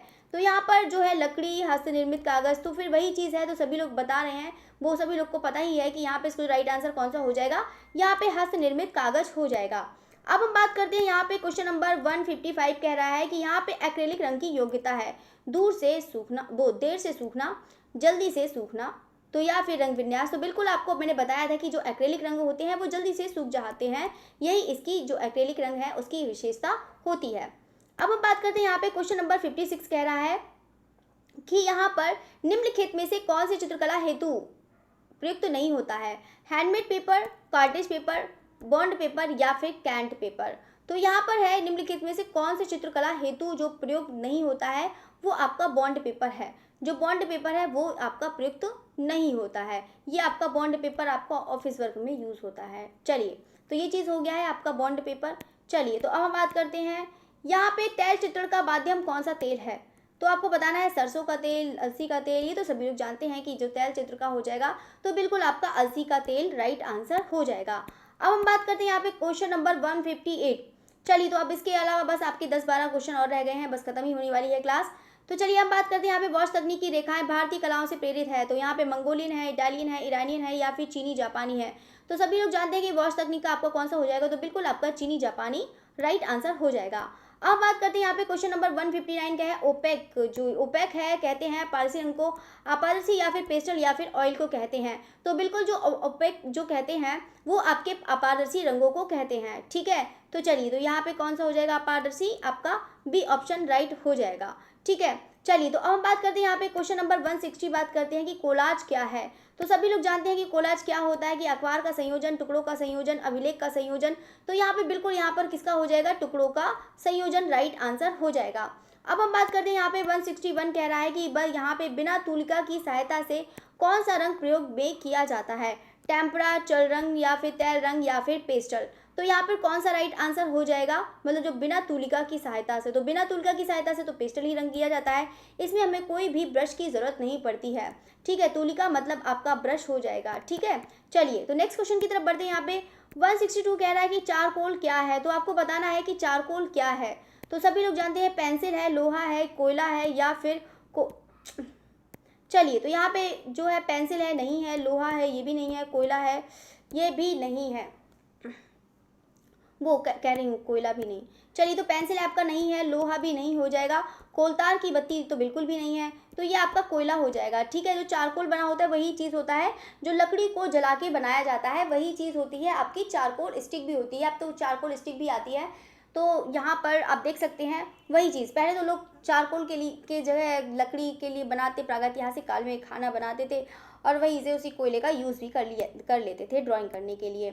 चलिए तो हम बात करते हैं यहाँ पर निम्नलिखित में से कौन सा जल रंग आर्द्र माध्यम नहीं है। ये भी बहुत ज़्यादा इंपॉर्टेंट है क्वेश्चन, तो जल्दी से बताइएगा कि निम्नलिखित में से जल रंग जो आर्द्र माध्यम नहीं है वो कौन सा है। तो बिल्कुल आपका हो जाएगा पेस्टल। इसमें ना ही हमें जल रंग की आवश्यकता होती है, वो जल की आवश्यकता होती है, ना ही हमें ऑयल की आवश्यकता होती है। तो यहाँ पे अध्यम नहीं है, तो बिल्कुल आपका हो जाएगा पेस्टल कलर हो जाएगा। अब हम बात करते हैं यहाँ पे 164 क्वेश्चन कह रहा है कि यहाँ पे मुख्यतः इम्पेस्टो के लिए किस प्रकार का पेंट व्यवहृत होता है। तो बताइएगा जो इसका राइट आंसर है वो कौन सा है। तो यहाँ पे टेम्परा, वाटर कलर, एक्रेलिक या फिर तैल रंग। तो इसका जो राइट आंसर है वो कौन सा हो जाएगा। तो बिल्कुल आपका पता है कि तैल रंग को आपका इम्पेस्टो, मैंने बताया था कि जो इम्पेस्टो होता है वो आपका तैल रंग से संबंधित होता है, ठीक है। तो राइट ऑप्शन कौन सा हो जाएगा, आपका ऑप्शन डी राइट आंसर हो जाएगा। अब हम बात करते हैं क्वेश्चन नंबर 165। तो 165 कह रहा है कि यहाँ पे भित्ति चित्रकारी की तकनीक जो ताजा चूने का लेप यहाँ पे निष्पादित की जाती है उसे कहते हैं। तो यहाँ पे सभी लोग जानते हैं जो उसका राइट आंसर हो जाएगा। तो यहाँ पर बिल्कुल यहाँ पर फ्रेस्को हो जाएगा, तो ये तो होगा ही नहीं, ये तो बिल्कुल गलत है, ठीक है। चलिए तो अब हम बात करते हैं यहाँ पे 166 की तरफ बढ़ते हैं। देखो आपके बस क्वेश्चन खत्म ही होने वाले हैं। तो इम्पेस्टो तकनीक में किस माध्यम का इस्तेमाल नहीं किया जाता है। तो सभी लोग जानते हैं कि किस माध्यम का प्रयोग नहीं किया जाता है, यहाँ पर ये चीज़ पूछ रहा है। तो इम्पेस्टो में जो मतलब इम्पेस्टो तकनीक में किस माध्यम का प्रयोग नहीं किया जाता है, तो पानी के रंग का नहीं किया जाता है, एक्रेलिक और तैल रंग का भी किया जाता है, एक्रेलिक रंग का किया जाता है यहाँ पे यहाँ। तो पानी का रंग आपका राइट आंसर हो जाएगा। 167 क्वेश्चन है आपका यहाँ पे जल आभा का प्रभाव होता है, रेजिन, क्रियोन, चाक, गोंद। तो किसका हो जाएगा, तो बिल्कुल यहाँ पर आपका रेजिन का हो जाएगा। जल आभा का प्रभाव होता है वो आपका रेजिन का हो जाएगा। चलिए तो नेक्स्ट क्वेश्चन है आपका 168। आपके क्वेश्चन पर खत्म होने वाले हैं कि कौन सी तकनीक है जो भित्ति चित्रकारी से संबंधित है, ग्राफिक, फ्रेस्को, म्यूरल या फिर टेम्परा। तो यहाँ पे जो इसका राइट आंसर हो जाएगा तो वो कौन सा हो जाएगा, तो यहाँ पे बिल्कुल आपका फ्रेस्को हो जाएगा, भित्ति है फ्रेस्को। चलिए क्वेश्चन नंबर 169 है यहाँ पर, भारतीय फ्रेस्को चित्रों में मतलब इनमें से कौन सी सटीक सम्मिश्रण रहता है, चूना एवं बालू, बालू एवं लौह चूड़, चूना एवं ग्रेफाइट या फिर चूना एवं कोयला। तो सभी लोग जानते हैं कि जो भारतीय फ्रेस्को चित्रों में यहाँ पे जो मिश्रण रहता है वो कौन सा रहता है, तो यहाँ पर चूना एवं बालू होता है। तो ऑप्शन राइट आंसर हो जाएगा। अब हम बात करते हैं यहाँ पे 117 है कि इंटेलियन, ठीक है। तो यहाँ पर जो क्वेश्चन है आपका मतलब जो है आपका क्या कहते हैं, फ्रेस्को पेंटिंग तकनीक है, अजंता भित्ति चित्र, पहाड़ी चित्र, बाग चित्र या फिर जो इटालियन फ्रेस्को पेंटिंग की तकनीक किसके समान है। तो सभी लोग जानते हैं कि यहाँ पर जो मतलब किसके समान हो जाएगी, यहाँ पर जो मतलब जो फ्रेस्को पेंटिंग है, तो फ्रेस्को पेंटिंग आपकी हो जाएगी अजंता, ठीक है। चलिए तो यहाँ पर हम नेक्स्ट क्वेश्चन की तरफ बढ़ते हैं। अरे मैं क्या कह रही हूँ फिर से, सॉरी। यहाँ पे क्या कहते हैं, इटालियन फ्रेस्को है ना, कि यहाँ पे जो जयपुरी की, यहाँ पे जयपुरी की कौन सी पद्धति हो जाएगी, आपकी आरायशी पद्धति। देखो अभी मैं आपका गलत हो जाता, चलिए तो आरायशी पद्धति है, ठीक है। बाकी तो मैं गलत नहीं होने दूंगी, चाहे कुछ हो जाए। चलिए, तो आराइशी पद्धति है जो आपकी किसकी है, जयपुरी की। जो जयपुरी आपकी जो फ्रेस्को है वो कौन सी पद्धति, मतलब कौन सी तकनीक है यहाँ पे, इटालियन तकनीक है, जो जिसको क्या कहते हैं, आराइशी पद्धति। ये आपकी किसकी हो जाएगी, इटालियन की। ठीक है, तो ये चीज़ आपका हो जाएगा, आपका डी ऑप्शन ठीक हो जाएगा। ठीक है, तो कौन सा ठीक हो जाएगा ऑप्शन आपका, डी। यहाँ पे जल्दी जल्दी में यही चीज़ होता है। चलिए, तो मतलब क्वेश्चन को ठीक से भी नहीं देखा और यहाँ पे आंसर भी टिक लगा दिया। चलिए, तो यहाँ पे इटालियन फ्रेस्को तकनीक किससे समान है, फिर से आपको रिपीट कर रही हूँ। ठीक है, इसमें मेरी गलती है। चलिए, तो यहाँ पे आराइशी पद्धति राइट आंसर हो जाएगा, यानी कि जयपुरी फ्रेस्को, जो जयपुरी फ्रेस्को में अपने आराइशी पद्धति पढ़ा भी होगा। चलिए, तो यहाँ पे क्वेश्चन नंबर 171 है। यहाँ पर टेराकोटा से तात्पर्य है जली हुई मिट्टी, सूखी मिट्टी, रेतीली या फिर गीली मिट्टी। तो यहाँ पे टेराकोटा तो सभी लोग जानते होते हैं। तो यहाँ पे टेराकोटा वही चीज़ होती है जो जली हुई मिट्टी होती है, यानी कि उसको कोई चीज़ गीली मिट्टी होती है उसको फिर सुखा लिया जाता है, पका लिया जाता है, तो वो आपका किस में बदल जाता है, टेराकोटा में बदल जाता है। तो चलिए, यहाँ की आपकी क्लास ख़त्म हुई, आपका इंतज़ार ख़त्म हुआ। तो यहाँ पर आपको जितना भी आपका मीडियम और टेक्निक है तो मैंने आपको पूरा कंप्लीट करा दिया है। साथ साथ में सारे स्टूडेंट लाइक ज़रूर करिएगा मेरे बिना कहे। ठीक है, मुझे अच्छा लगता है, मुझे खुशी मिलती है कि हाँ चलिए, तो मेरी मेहनत थोड़ी सी आपकी थोड़ी सी सक्सेस हो गई, थोड़ी सी, है ना, ज़्यादा नहीं, थोड़ी सी, है ना। चलिए, तो यहाँ पर ज़्यादा सारे स्टूडेंट, मतलब जितने भी स्टूडेंट हैं वो कम से कम लाइक ज़रूर करिएगा, शेयर तो करते नहीं है मुझे पता है, और कोशिश करा करिए कि फर्स्ट नंबर से आप क्वेश्चन, जब क्लास स्टार्ट होती है तो फर्स्ट नंबर से आप ज्वाइन हो जाया करें। ठीक है, तो चलिए, तो आपकी क्लास यहीं पर ख़त्म होती है। अब आराम से जाके आप सो सकते हैं, आपको बहुत अच्छी नींद आएगी। Good night everyone. चलिए, फिर सोते हैं हम। चलिए, okay, thank you everyone and good night again.